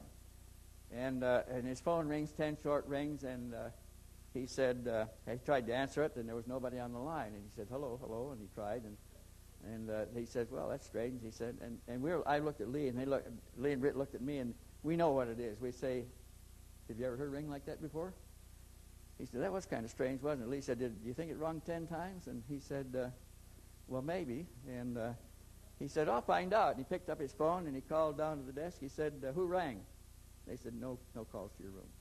He said, could anybody call this room from any place else in the hotel? And they said, not going through the switchboard. There's been no calls to your room. And there were some more questions, and he put it down and shook his head and started to talk, and the red phone on the other side rang 10 short rings. So he says, I'll find out about this. And he picked it up and said, hello. There's nobody on there. And he says, this is a secure phone. It's monitored 24 hours a day. Nobody can dial in here that doesn't have a certain security clearance. He says, I'll find out about this. And he asked that operator, and he said, no, you haven't had any calls. No lights on the board. Nobody's called you. And he put it back up. And then he introduced himself, and he said his name was Mark Nathan, that he was the case officer for the London District. That's CIA case officer for the London District. That means he's in charge of the whole London District, and we're sitting in his office, and he's Mark Nathan, and he signed these 2 fake documents, the letter from the Knights Templars of Malta and the letter from the House of Commons in London. And then he proceeds to tell us that they're interested in what we're doing, that they haven't been able to get a man inside, and they wondered if we would talk to him on the way out. So we said, sure, we'll talk to you. And he wished us well and sent us on our way. He told us what they knew about the case, and We probably talked to him no more than 10 minutes, and he sent us downstairs. He sent us to our residence in a big limousine, which probably surprised all the neighbors because the gunnery sergeant lived in a very poor neighborhood of London. And then, after that, every time we went in and out, we were picked up by the CIA, taken to his office, and we were either asked what we were going to do going in, or we were asked what we did when we came out. And if we were carrying pictures or anything, they asked to see them, and when we handed them to them, they'd take them out, and they'd bring them back 15 or 20 minutes later. We'd talk about various things, and we finally had been to his office so many times we were getting to be on a first-name basis. We called him Mark, and he called us by first names. About the fourth time we came out, he said, look, he said, my wife would like to fix you dinner tonight. Can you come by for dinner? So we said, sure. He said, I'll send the limo to pick you up. We're staying at the gunnery sergeant's place again. He said, I'll send the limo to pick you up about 5 o'clock. That'll be okay? And we said, sure, that's fine with us. So the limo arrived, and we got in it, and we went to his house, and he introduced us to his wife. His wife was an ethnic Chinese lady who was a Chinese intelligence agent. Sun Chi Li, are you here? She was a Chinese intelligence agent before Mark Nathan met her. Mark Nathan was an American intelligence agent, and we came to the conclusion that it was a marriage of convenience. It gave us a channel into their operations and gave them a channel into ours. Why this had to be the Chinese, I don't know. But she was very gracious. She fixed a wonderful Chinese dinner. We had a nice dinner that was very sociable. We talked about ordinary things. And afterwards, they invited us into their living room to have tea. And we sat down on the sofa and the chairs there, and things were proceeding very friendly when Mark Nathan got up and he said, you know, I got something you'll be interested in. And he went to the table at the end of the sofa I was sitting on. It was a round end table with a lamp on it and some flowers. And he went to the end of the table at the end, and he took the flowers off, set it on the floor, took the lamp off and set it on the floor, and picked up the table, and it was a shell. And under the shell was a safe. He knelt down. He says, don't look at me while I turn. Of course, he had his back between us and the numbers. And he twirled the dial, and he opened the safe, swung the door open, and he says, come here. And we went over there, and he first took out a package of passports and laid them on the floor. There's about 8 or 9 passports tied together with a rubber band. And Lee says, are all those yours? He said, yeah, I travel a lot. So Lee says, well, what countries are they? And he handed them to him. Lee took the rubber band off. There was India. He had a passport from India with his picture and signature, passport from Canada with his picture and signature, passport from a Scandinavian country, an American passport, a diplomatic passport, a security passport from, he had 8 of them, and his name and signature in them all. And Lee says, well, you must do a lot of traveling. He said, I really need them once in a while. And he was setting things out, and he got down to a paper bag, a grocery bag, about that size. And he took it out, and he said, this is what I'm looking for. And in the course of getting to the bag, he moved 8.5 by 11 mimeograph booklet that was about 3/4 of an inch thick, had a blue cover, had a red stripe down from the upper right-hand corner to the lower left-hand corner. He took it out and laid it on the floor, and then he put some other things on it, and he handed the bag to Lee, and what was in the bag was miniature pickups. There were pickups in there so small that you could take the eraser out of a lead pencil, put the pickup under the eraser, push it back in place. There was a little wire that stuck up along the side. He said, this can transmit as much as 500 feet. But he had things that you could put them in a lot of other things, too. And Lee said, boy, that is remarkable. Technology says this is the latest state of the art. So then he showed us a couple other things he showed that he had in there. And then he started putting everything back in, and he put the blue book with the red tape on it in there, and he put the passports on the top and closed the door and twirled the dial and put the shell back over again and plants back on and the lamp. And we went on talking. And he drove us home in his limousine that night. We walked up our walk up 4 floors to the bedroom, and it was near midnight, and we were tired, and I walked in Lee's room with him and Britton, and he started undressing. He took his keys out of his pocket and laid them up on a wardrobe, a standalone wardrobe like that that you put clothes in. And he dumped all the change in his pocket up there, and he laid some other things down. He started taking his shoes off, and I said, well, I think I'll go to bed. And Britt said, well, we'll see you in the morning. And I heard him lock the door behind me. I went across the hall to my own room. It was right across from their door. The next morning, I get up early. The next morning, I was up about 5 o'clock. And I thought, before I left, I said, hey, I'm going to go down for early breakfast. You know, if we wait too long, there's not much left. So if you want me to wake you up, fine. And Lee said, yeah, get me up. We'll go for a walk. So I get up about 5 o'clock, and I went across the hall and knocked on the door, and I heard a sleepy voice, and he come and unlocked it, and the hair's all over his head, and he's standing there in his shorts. And he said, oh, come on in. I'll get ready, get dressed. So we went in, and I sat down in a little chair beside the sink there, and he went over and got his shirt and put it on, pulled his pants on, and then reached over to get his change and his keys off the wardrobe, and they're not on the metal that he laid them on the night before. They're on top of a 8.5 by 11 blue book, about 3/4 of an inch thick, with a blue cover and a red tape running from the upper right hand to the lower left hand corner across it. And he looks at it and he says, Jesus Christ, you ever seen this before? And I said, yeah. It was in that safe we looked at last night. He said, yeah. He says, what did it say? We looked at the cover, same thing. He says, oh, we got to call Mark and let him know what happened. Now, we woke Britt up and says, how did this get here? And she says, I don't know. I didn't bring anything back last night. Do you bring anything back? No, we didn't bring anything back. And we're puzzling about this. He said, well, we got to let him know. So we went down to the phone at the landing in the stairs in the hallway, called Mark Nathan, got him out of bed, told him, we've got your blue book. He said, oh, no, you haven't. He said, it's in the safe. But he said, well, you better look and see if it's still there, because we got one just like it in the room. So he said, just a minute, I'll take a look. And he came back about less than 5 minutes later, all out of breath, and he says, where did you get it? You haven't looked at it, have you? We said, no, we haven't looked at it. We're not concerned about it. He said, don't look. I promise you, you won't look at it. I'll be right there. And he whistled up in about 12 minutes. In his limousine, ran all the way up the stairs, came to the door out of breath, and he says, where is it? And we said, we haven't touched it. It's right there on the right where we found it this morning. He picked it up and looked at it. He said, Jesus Christ. He says, how did you get it out of the safe? We thought, we don't know. And that was an example of what I call interference that was perpetrated by somebody. That was one example. There were lots of examples. This is what makes this case so credible. You don't have to ask me whether I believe it or not. I try not to assert that it's real, because there's a lot of things I don't like to assert. But there are things like this all through the case that make it highly credible to me. The ringing of the telephone, the things coming out of locked safes. We were coming out of there one time with some pictures, 300 pictures that I had bought from Mr. Well, he always insisted on giving them to me, and I didn't want them free, and I'd pay him for the cost of reproducing them.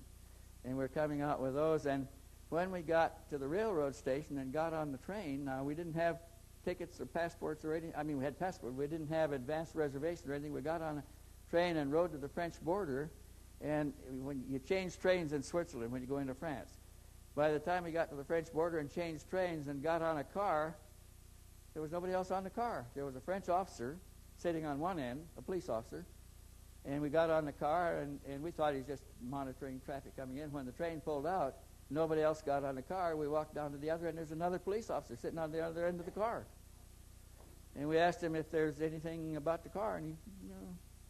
And we rode all the way across France, just 3 people in that whole darn train car with a French officer on each end all the way to the port, where we got off to go take the boat train across. Why that was, I'll never know. I've never been on a European train with nobody else on the car but me. And the only thing that was different is we had 300 pictures with us. And the officers never said anything. I don't think they even knew why they were there. And maybe they weren't there for that reason, but it was really peculiar. Another time when we were carrying pictures, we got off in a crowd of people, and you know, Michael, when you get off and you get in a crowd, you get in a long line to go through customs, right? So we got a lot of always carried a lot of stuff. So it takes us longer to get there, and the whole line is ahead of us. And we're way back down the line and thinking we'll never get a seat on the ferry boat because we're too far back. All the seats will be gone. Well, we're standing there talking. Lee gets tapped on the shoulder. It's a French customs officer. Tapped him on the shoulder and says, motion for us to come with him. And we went past all the people in the line. He opened another station to the left that was unmanned. Motioned for us through, checked the passports, stamped them, motioned us on. We got through, and he closed the station and went and left. Now, why that happened, I'll never know.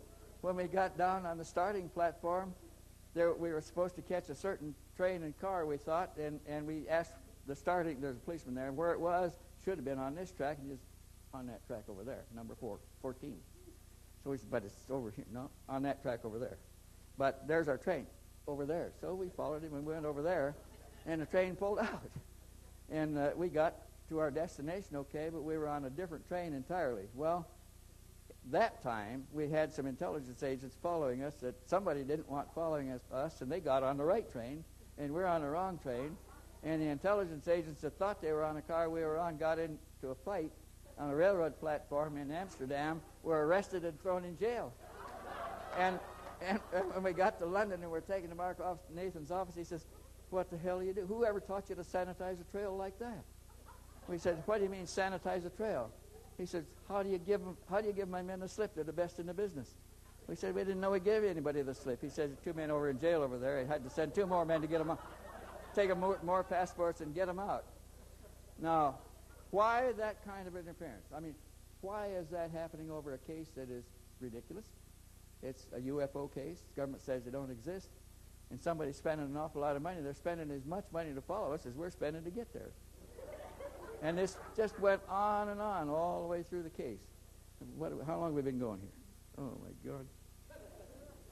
God. You want a break? You want to stand up and stretch a minute? Okay, let's take about a 5-minute break and just stretch. If you have to go to the bathroom, do so. Jesus Christ, we're running out. Come up here. Can you tell them the story about when... And I was at the house, and Meier had been ill all day. He had the flu, and he hadn't eaten any breakfast, he hadn't eaten any lunch, and it was late in the afternoon, about 4 o'clock in the afternoon, and he was pretty weak. He'd been laying on the sofa all day. And I was standing in front of the television set watching a news program when I heard him make a little noise, and I looked around and he motioned for me to come over to him. So I went over there. There was a glass of water on the table. He was too weak to even pick the glass of water up at the time. And I bent down to see what he wanted, and he whispered, "Get Elsie." So I went to get Elsie, and she listened to him, and she went and got his wife, and between the two of them, they got him up off the sofa, walked in between them into the bedroom and disappeared. And then they came out. One was carrying boots and a boot shining kit, and another one brought a shirt out and set up an ironing board and started ironing the shirt. And I said, "What's going on?" And Elsie said, "Well, he's been summoned for a contact." I said, "In that condition, how can he go to a contact?" She said, "He'll make it." So he came out after having taken a bath, and he before a contact, he takes a bath, and he changes all of his clothes from the inside out, underclothes, outer clothes. His shoes are shined. They clean up everything. He brushes his hair, combs out his beard, like he's going to a big business meeting. And he came out about an hour later and into the kitchen, where I'm out there with the women drinking coffee and watching what's happening. And they brought out his pistol and his walkie-talkie. His pistol, mind you, is a 44, an old Western 44. It's the heaviest gun in the world. It's got a bore on it like that, and it weighs a lot. I can hardly lift the thing. And that's what he carries for protection. He carries it in a big holster on the side. And he took that out, and he sat down at the table, dumped all the bullets out, and looked in the barrel, put the bullets back in again, put it together, put it in his holster. And then he took the walkie-talkie, opened it up, and dumped the batteries out, and put fresh batteries in. Then he put his wife came out with an Air Force B-4 jacket, a blue jacket with a mouton collar, fake fur collar, because it had been raining all day. It had been raining the day before, all night, all this day, and it was still drizzling, lightly raining. There's little raindrops bouncing into puddles that were all over the place because it had been raining so long. So they put this coat on him to protect him from that. He didn't wear anything on his head, and he's standing in front of the stove, which is at one end of this big oak table in the kitchen. I was at the other end at the sink pouring me a cup of coffee. People started coming in the door from work. It's about 6 o'clock now. Well, it was later than that. It was about 8 o'clock. And they were coming in the door from work, and they see him already. They know where he's going. They just look at him and ask a couple of questions and go on about their way. But a few stood there waiting to see when he was going to leave. But he's all prepared, but he hasn't got the final signal of where he's going and when. And finally, I'm just pouring a cup of coffee when he raised his little hand and kind of a wave to them, a salute, and started out the door. He finally got the word. So I set my coffee cup down, and I raced around the table and out the side door. I want to see him go. I missed everything else. I'm going to see it this time. And as I passed the stove, the clock was right over the stove. It said 8:25. I remember that. And when I got to the door, the big dog that was chained on a chain could run right out just close enough to scare the hell out of you, but he couldn't bite you because he was restrained. And I jerked the door open. The dog just missed me, and I went out the door and into a lean-to. It was a lean-to like this that ran about 15 feet to a door that went outside. And I got out into the lean-to to see the door in the end of it closing on his heels. And I ran to the door and jerked it open like that because I'm not going to let him out of my sight. And when I jerked it open, there's 1, 2, 3 footsteps in the mud out there. The ground was soft enough, the mud squished out of the footprints like that. And water was bouncing in the little drops were bouncing in the puddles all around. Water was starting to run in the first footprint. And there was no fourth footprint. And it was quiet. It was silent. There was no noise out there. There was no light, no beacons, no sound of any kind, and he's gone. And I thought, he couldn't have. How could he get? Could he back up? No, he'd back into me. Did he run around the house? Couldn't run around the house. I even ran around the house to see if he could have, and all I left was slippery, muddy prints out there. And I got all wet waiting for him to come back. And I missed him going, so I want to see when he returns. And I got all wet. I went in, changed clothes, and I put on a raincoat, and I went back out. Was standing outside when there was a telephone call ring in the house, and somebody answered it upstairs and then raised the window and said, it's Billy, he's down, he's over at Elb, and he wants you to come with his wife and Jacobus to pick him up. So we got in the car and splashed through puddles, and the rain was pouring down in some places and just drizzling in others. There was a lot of mud and slipping around on those mountain roads. We went all the way around the mountain, about 18 miles to Elb to pick him up. And when we got there, we found him standing under that little eave. It's only about 3 boards wide, over 3 steps that goes into the side of a guest house. And he's standing under the eave, and he doesn't have any mud on his shoes. He's not wet. His hair's not wet. Dry as could be, and he'd been out in the storm for some 45 minutes. It was, when the call came in, it was about 20 after 9, and he went out at 8:25. So he got in the car, and he's obviously dry, and I said, can you tell us anything about what happened? He said, oh, I don't want to talk about it, Mr. Stevens. Now I have to back up a minute because I forgot one thing. When I came in, when I was all wet, came in the house and changed clothes, and I came downstairs, the Germans were all bunched up in front of their television set there watching something on the screen. So I went in to take a look. And on the screen was black with white letters on it. It just a big cross, and it said in German, the Pope has passed. The Pope has died. And I said, how did he die? And they said, haven't made any announcement yet, just the music and the sign. The program stopped, the sign, the music, that's all. No announcement. So I thought, well, hell, I don't need to watch this. I want to go out and see the big thing. I want to see him come back. So I went outside to wait, and then they got the call, and he came back, and then now we get in the car, and I said, I'm trying to make conversation, and he's facing the front, and his wife is sitting next to me in the back, and I said, did you hear the news? He said, you mean about the Pope? And I said, yeah. They haven't even announced how he died yet. We don't know what happened. He said his pump failed. His heart failed. I said, how'd you know that? He said, I watched them. And I thought, oh, that's really strange. And I asked him some more questions. He said, I don't want to talk about it. But when we got to the house, the Germans all went in the living room and closed the door. And they stayed in there talking and talking and talking. Nobody came out. So I finally got tired and went to bed. And I got up early the next morning to see what happened the night before. And he got up about 10 o'clock, and I waited from 6 o'clock till 10 o'clock for him to get up. And I tried to ask him questions in the kitchen, and he motioned for me to come out on the patio. And we went out there, and he said, sit down, Mr. Stevens. I did. He said, I watched them murder a pope last night. And I said, murder a pope? They don't murder popes. He said, they do. They've done it before, and they did this one. He said, I saw the whole thing on the viewing screens. He said, they showed me who did it, how it was done, why they did it, everything. And he said, and I kept insisting they don't murder popes, and he kept saying, but they did. And then he said, he gave me the reason for it. And then he said, I can tell you something else, Mr. Stevens. He said, the next pope, his successor, will be elected in the largest conclave in history, in the shortest ballot in history. He'll be elected on the third ballot. He'll be the 33rd pope, reign 33 days, die by the same hand.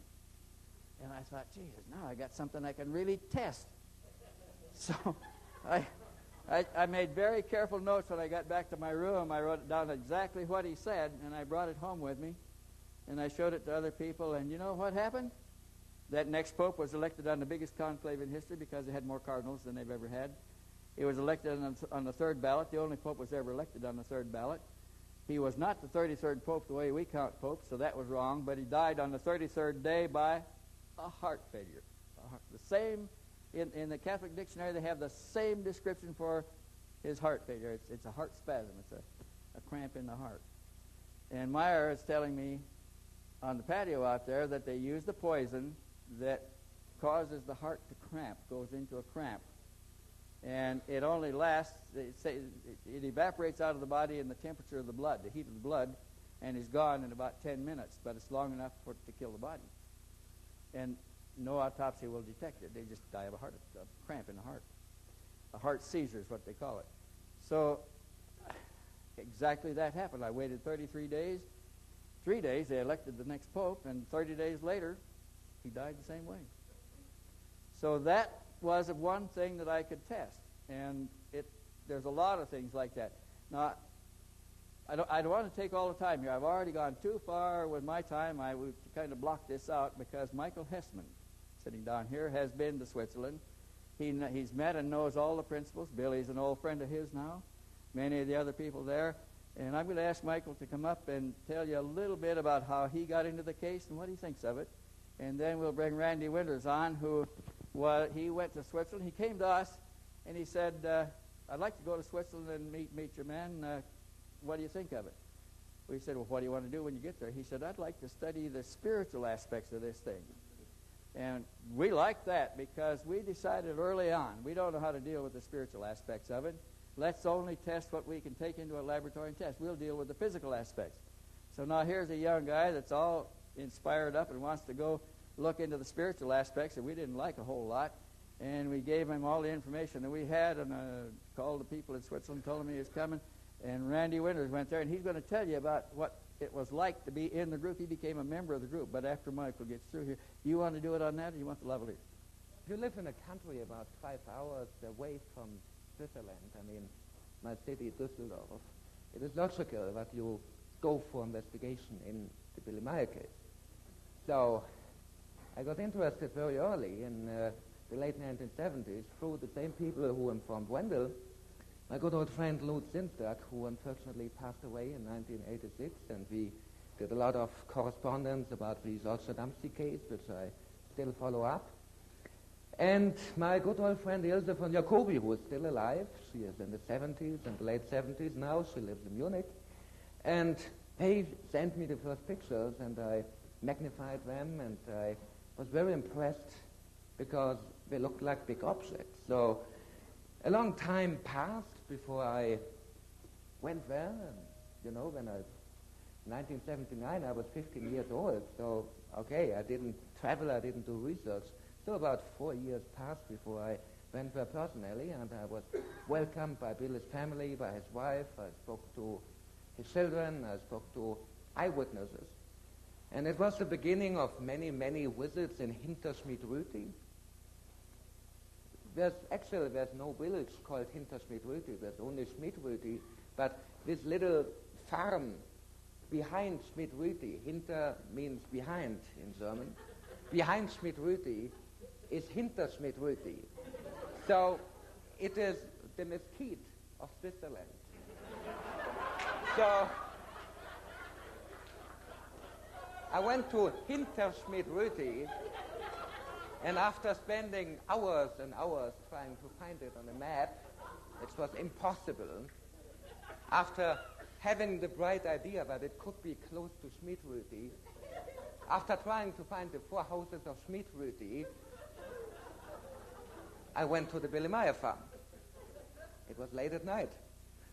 But fortunately, I got a warm welcome, and I had a look for with hundreds and hundreds of amazing pictures. Billy took about 1,100. And if you go one time in your life to Schmidt-Rüti, it is on the road from Winterthur to Turbental in the canton of Zurich. You will have a look at all these 1,100 amazing UFO pictures. But what impressed me much more, because we have to be objective and we have to say that before you do such an in-depth photographic analysis, as my friend Jim Tosso did, of course, theoretically, you can fake a picture. You all know it. You can fake a picture. You can fake a UFO film. If you have the millions of Steven Spielberg, of George Lucas, you can fake it. The problem in the case of Billy Meier is he never had millions. He never even had a few thousand Schweizer Franken. He was a very poor fellow when his contacts happened, and he lived from his retirement from social support because he lost his arm. He was a handicapped person. He had his watch guard job, and he never had a lot of money. Even today, sometimes they can't publish books because they just don't have the money to bring a book out. And I'm not talking about, a quality edition like Wendell's books. I'm talking about something like, a typewritten, Xerox copied, put together writing. They don't even sometimes have the money to put it together. I mean, the people who made the big money with the Billy Meier case are sitting somewhere in the television stations or whatever, but definitely not in hinter Schmidt-Rüti. So, anyhow, what impressed me most were the many eyewitnesses. And I spoke with people who cursed Billy Meier, like Hans Jacob, who was a former member, and because he was a fanatic Christian and a fanatic, they have something they call Urgemeinde in Germany. It is something like a new revelation of Christianity. Meier's point of view, that God is just a personification of the creation, he couldn't believe. And for him, Billy Meier turned out to be something like, the Antichrist or the devil, something evil, just because he didn't follow his own thought patterns. And Hans Jakob started to follow channelers who channeled him wonderful message of Yashta command. And he turned to be more and more and more skeptical. And at the end of his career, he died in the 1980s, I think in 1988. After the end of his career, he had visions of Billy Meier being the devil sitting on a motorbike. And, these are the sources of information Karl Korff is quoting. And stuff like that. But even Hans Jacob, when I interviewed him, said, he's evil, but I saw a UFO. Then we have the Schutzbach brothers, which originally were fanatic followers of Meier, and fanatics always are fanatics, so they either follow you, and as long as you please them, they are fanatic followers, and in the other case, they are fanatic opponents, and even they admitted, we have seen something. We don't know how the man did it, but we have seen something. And skeptical people, critical people, who came from all over Germany in 1975, 1976, because the case was in the biggest German magazine at that time, in Quick magazine, what is like your Life magazine, with all the pictures. Ilse von Jacobi managed it. This Quick magazine article, I think you reprinted it one time in one of your books about the Billy Meier case. Thousands of people came, and many, many people saw UFOs, including one man who impressed me most, who was a school director from Austria, a very intelligent, educated, elderly gentleman, Guido Moosbrugger. And this very skeptical school director went to Hinter Schmidt-Rüti, and at the very first date had a UFO encounter. And, I met Guido, and we met many times. At that time I lived in Munich. He lived 1.5 hours away in Austria. So we met many times, we talked, and we formulated the idea of making a book about the true story of Billy Meier, because there are many popularized versions. The American Billy Meier saga is very far away from the real case. Wendell gave you the real information, but if you hear stories like, one winter day in Switzerland, the Swiss farmer Billy Meier went out on his bike to, watch his cows when a spaceship came down from heaven. This is not true. He was not a farmer at that time. He became, a member of a farm community in 1979. He was a watch guard. He had a background of being everything from a truck driver to a snake catcher, and he had contacts in his early childhood. So, okay, but I told him, write down the true story of Billy Meier, what he did, and I arranged that he gave lectures all over America and whole life expos. So Guido told me about many experiences that he personally had about, he showed me UFO pictures he had taken by himself when Billy allowed him to go out with him. And he told me a strange story, and I spoke with other eyewitnesses. But one day, it is very similar to the story Wendell told you. One day, they went, it was a rainy day, and if in Switzerland there's a rainy day, it really is a rainy day. It means it's a day where you can get stuck in the mud, Really, you need good shoes. Yeah. Boots. So anyhow, they went out, and Billy told them to wake and to pick him up, and they waited and waited and waited. It was raining cats and dogs and foxes and whatever's running around in Switzerland. And suddenly, Billy was among them, totally dry. They were wet down to their underpants, freezing, wet socks, everything. And this man appeared in the middle of them totally dry. Not even, just the first drops of rain falling on his leather jacket. His shoes were totally clean. This means he didn't even do one step, because one step in the mud means the shoes are dirty. You haven't been to Switzerland. He has. He can confirm it. So, how did he manage it? How did he do it? I spoke to people who, saw him disappearing in the forest, saw a few minutes later, brilliant, bright objects flying over, coming down, going down in the forest. After about 45 minutes, they went up again, disappearing into the sky, doing strange flight patterns. People photographed it, and then a little later, they heard the sound of the motorbike, Billy Meier coming, approaching. Oh, I had a contact. Come on, we have the landing marks. And they went in the forest, and 3 big landing marks. Each of them about 6 feet in diameter, 3 triangular pattern. How did he make it? And what all these critics forget about is that we have eyewitnesses from all the early contacts who were present. The contacts never finished. He still is in contact, even today in 1994. You have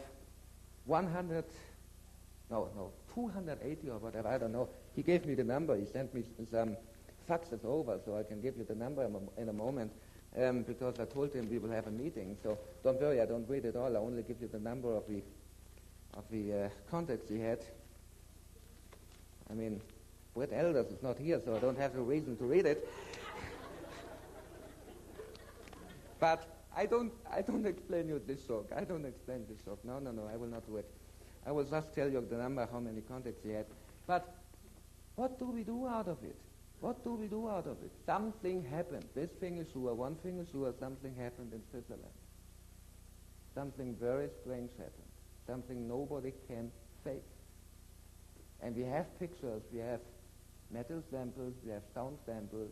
You can fake with $1 million budget. He never had $1 million budget, and he never had the possibility to get it back. Other people made the money, never Billy Meier. So, what happened?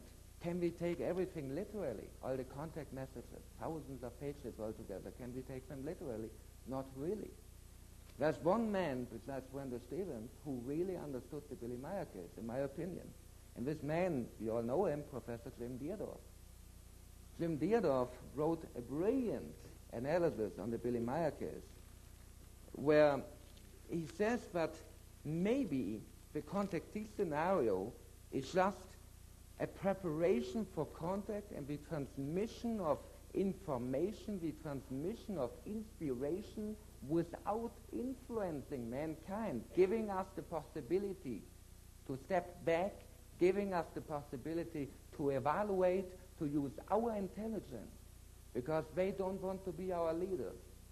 They don't want to put pressure on us. They don't want to declare the new gospel, but they want us to find the truth and to search for the truth. And maybe, thank you very much, and maybe this is the reason why we have controversial information. And the funny thing about this is, I wrote exactly what I told you in my new book, which came out in German, and Billy read it, and Billy loved it. He reprinted the chapter in my book in his magazine, so he must have, we are in very good terms, even after this. So he must have the feeling that this is not totally untrue. The aliens want us to find out the truth for ourselves. So if you have the information like George Adamski is a charlatan, I don't believe it. Because I checked it out. I spoke with the eyewitnesses, Madeline Ordifer, Bill Sherwood. I just met Bill Sherwood in New York the last time. George met him too, George Bongiovanni. So I spoke to many eyewitnesses, and I know for sure Adamski had real contacts, the same type of scenario. He had real contacts. So we have to evaluate the information. We shouldn't wait for any revelation from up there. They don't want us to be listeners. They don't want us to be true believers. They don't want us to wait for a new gospel spread by the cosmic Messiah. They want us 10 minutes. No, only 2. They want us to check it out for ourselves. His clock is Pleiadian. This is supersonic speed or whatever. They want us to check it out. And that's why I tell all of you, ladies and gentlemen, before I give you the number of contacts, check it out for yourself. Don't believe nothing. Don't believe what I tell you. Don't believe what Wendell tells you. Don't believe what the Pleiadians or the Arcturians or the people from Orion or Zeta Reticuli tell you. Check it out for yourself. Because this is the first step to cosmic consciousness, to real understanding. It is the first step to becoming adults as members of a cosmic family. In the moment we are the kindergarten of the universe. And to become adults, we have to find out the truth for ourselves. And they don't want to be our leaders. And they don't want us to say, leaders, give us the orders, we follow you blindly. They are not the gurus, and we are not the cult members. But we have to become people who find out the truth by ourselves. And we can only solve the global problems by ourselves. And we can only make the next step in human evolution by ourselves, and we can only find out the truth by ourselves, and they will not give us the revelation, they give us a big puzzle to trigger our intelligence, because we are intelligent enough to find it out.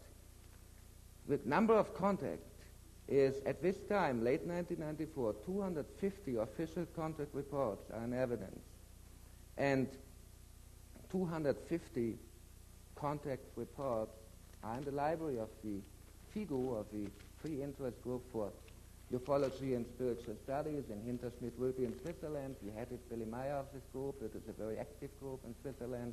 They collect all the information. I can invite every one of you who comes to Switzerland to go there, get information in English and German.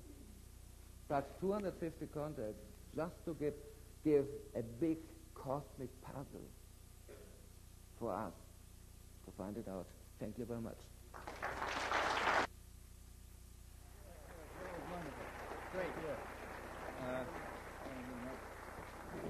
Okay, we're going to switch the lavalier to Randy Winters, and let me add an interesting little note here.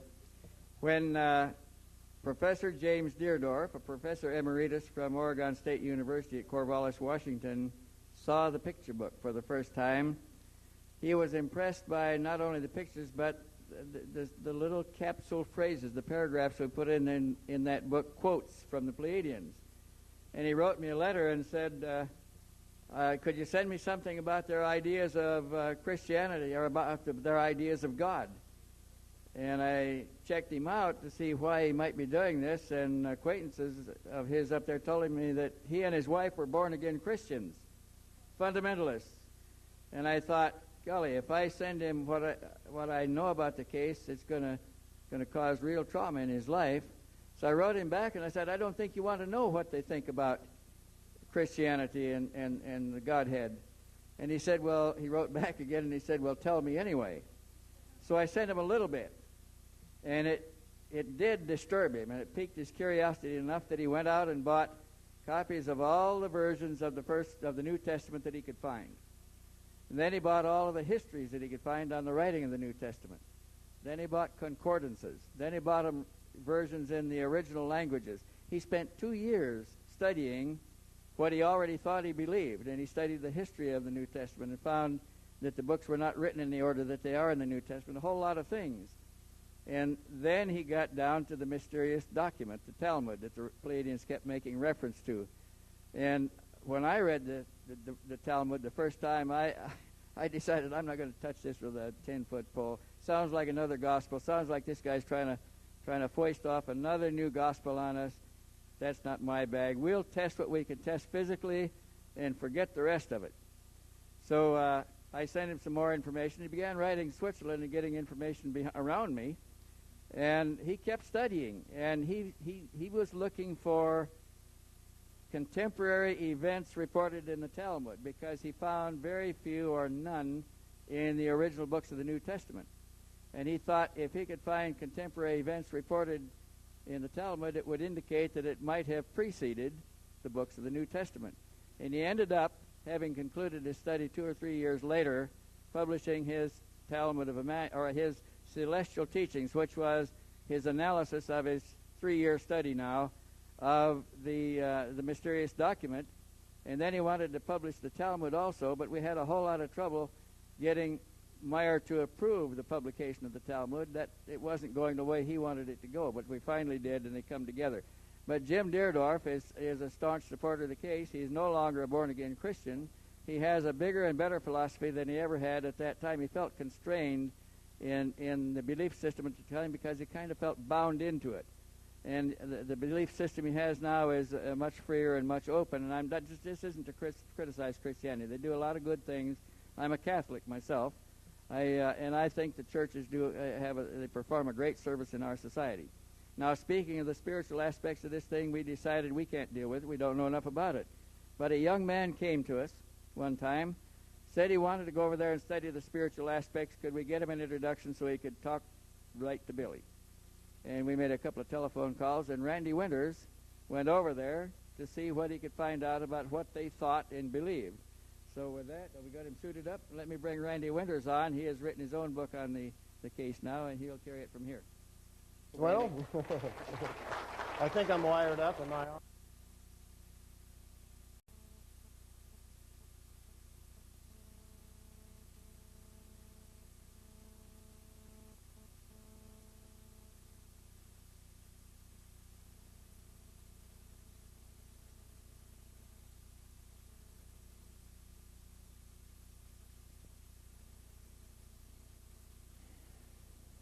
And not only has he had an interest since a very early age, but from the very beginning, the most wonderful and unique thing about Wendell is that he has been willing to share the knowledge that he learns with everybody and anybody who asks him.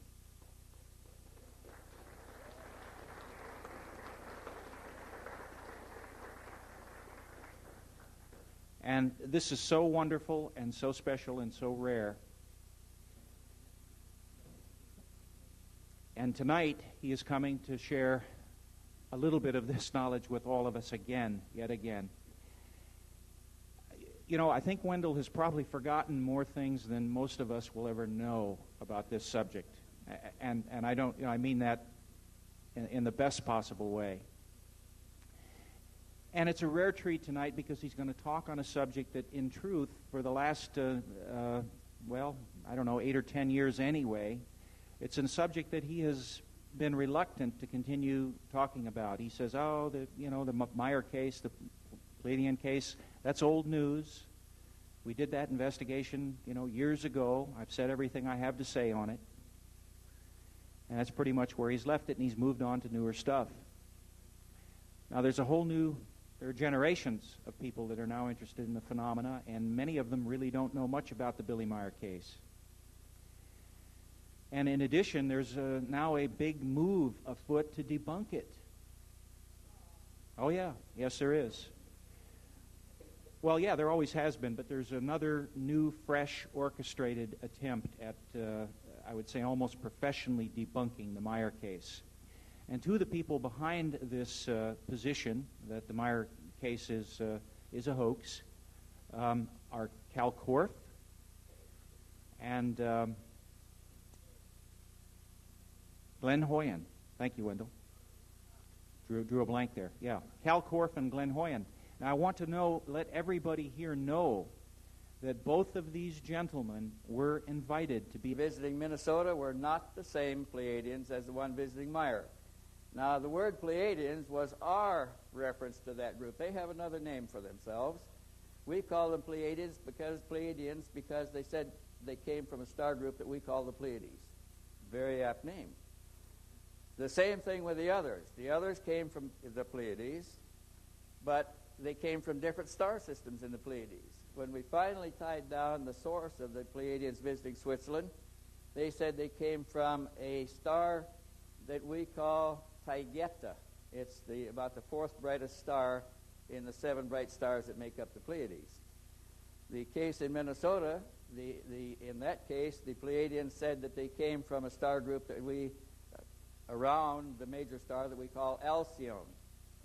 There's another Pleiadian group that said they came from a star, or human beings that come from what we call the Pleiades, said they came from a system around the star Merope.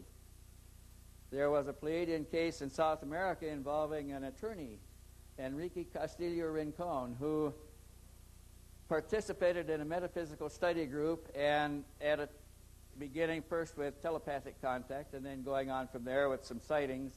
And then they were invited telepathically to choose a representative in that group for a meeting with those human beings who said they came from the Pleiades. Now, they didn't tell them initially this. This came out in the discussions later. But they chose Enrique Castillo Rincon to represent the group, and he followed the instructions, went out into a remote area south of Colombia, about 12 miles south of Bogota, Colombia, and met human beings who got out of a big spaceship and talked to him. They invited him aboard, and he went, and he had several subsequent visits aboard the spacecraft. That's another entire story in itself, and that began in the middle 60s, also before the contacts with Billy Meier began. So those are 3 cases. There are a couple more that I am aware of, and 2 of them began before the Meier case. So we can't say that they are copying Billy Meier. We might say that he's copying them, but he was not there, and the information on 2 of those cases was never published. So the thing of interest here is, when did it all begin? It looks to me like the Meier case didn't start with the Pleiades. It started with another group that identified him when he was, actually, there's evidence that it started when he was a baby, when he was dying of pneumonia in the crib, and he was given up for dead. The doctor left, said he won't live until morning. All of you that he's not here. He is, of course, the head of the UFO band who will be performing for us in concert on Saturday night. So you all will get a chance to meet Jim. And if any of you want to talk to him personally about the photographic analysis on the Meier photos, I'm certain that he will be equally receptive to speaking to any of you on an individual basis. So listen, I've talked much longer than I should have here, but I wanted to give you some background on this whole evening. And right now I'm going to bring Colonel Wendell Stevens up, and please give him a great round of applause.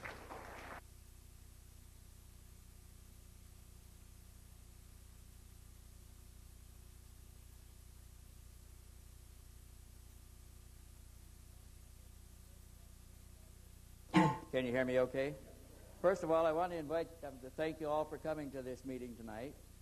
As Bob said, the thing changed quite a bit, so I threw my prepared lecture and notes out, and I'm going to do this extemporaneously. So I'm going to start from the beginning of the case and go from there and tell you details that have never been published anywhere and events that happened in sequential order as best I can remember them. So with that, Pleiades almost seems like an unpleasant word today, the way it's abused and bandied around. And and misused, but it's a very important word. The Pleiades are a very prominent star group in our history and mythology. Everything mentions the Pleiades someplace or other. It's in all of the mythological lore of all of the countries of the world, as a matter of fact. So, did this Meier case that is so controversial, did it start with Billy Meier? No. His case didn't start there, and there were other cases of visitors, human beings, coming here from the Pleiades before Mr. Meier's case with them started in 1975. In 1958, there was a man named Lloyd Zerbes up at St. Cloud, Minnesota, who began having contacts with beings who said they came from the Pleiades, and his contacts went on until about 4 years ago when he died of a cancer. And they went on all that time, and these Pleiadians conveyed a lot of information to him. He never wanted to get any public attention. They gave him technical data. They discussed physics and science, many sciences with him, very much like they did with the ones in Switzerland with Billy Meier. The Pleiadians that were a part of this retrospective. As a matter of fact, in the beginning, I had an idea for this really to be more of a structured debate between the current generation of debunkers and those people that were really there on scene, those people that really did the work, etc. But the other side, if we can, the debunking side, for whatever reason, is not here. Now, that alone may say something to some of us. It says something to me, for sure. Cal Korff had, at least up until the last week or so, been talking like he was going to come, even when we changed the format to a retrospective, because without the other side officially accepting the debate challenge, why we couldn't set it up in that kind of format. But Cal Korff also had a change of heart in the last few days, and he cited a pressing schedule for the reason he could not be here. But an event happened a couple of days before we got a declination from him. The television program Sightings is also doing a report on the Meier case, and I believe that will be aired, if it's not this Sunday, maybe the following, but very quickly now. And Cal Korff and Jim Della Tosa, this Sunday, thank you. Jim Della Tosa, who was also scheduled to be a part of the retrospective tonight, and Cal Korff actually were in kind of a mini debate format during the filming for Sightings. And I'm told by people that were on those crews and by the producer of that program that Cal Korff literally got blown out of the water. Literally.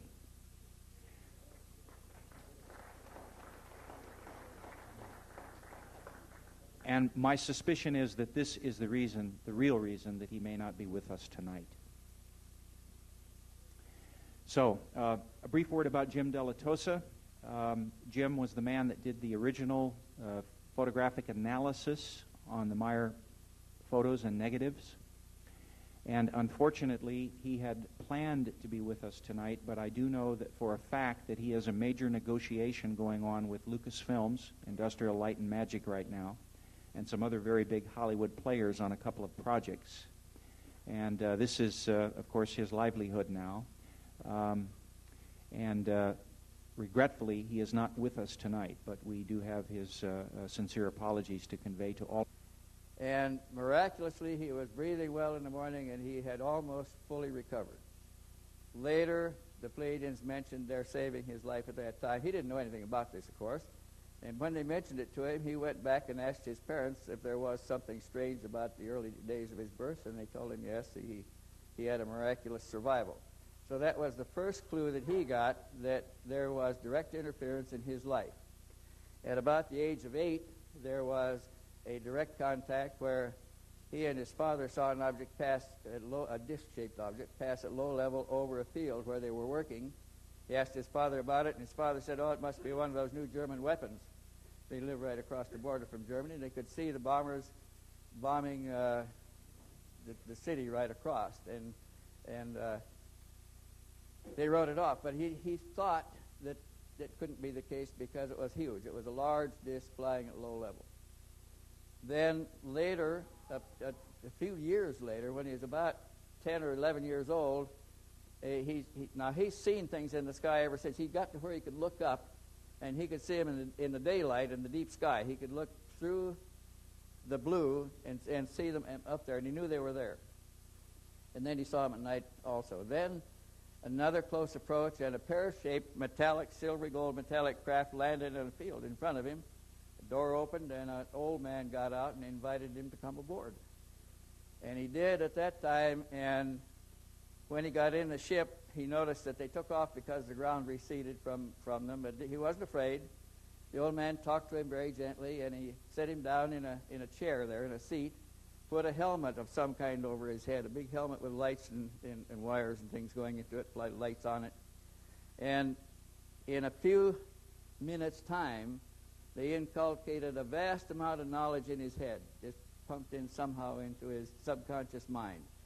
And then after that happened, triggering events would awaken realization of some of these things that he knew, but he didn't know how he knew them.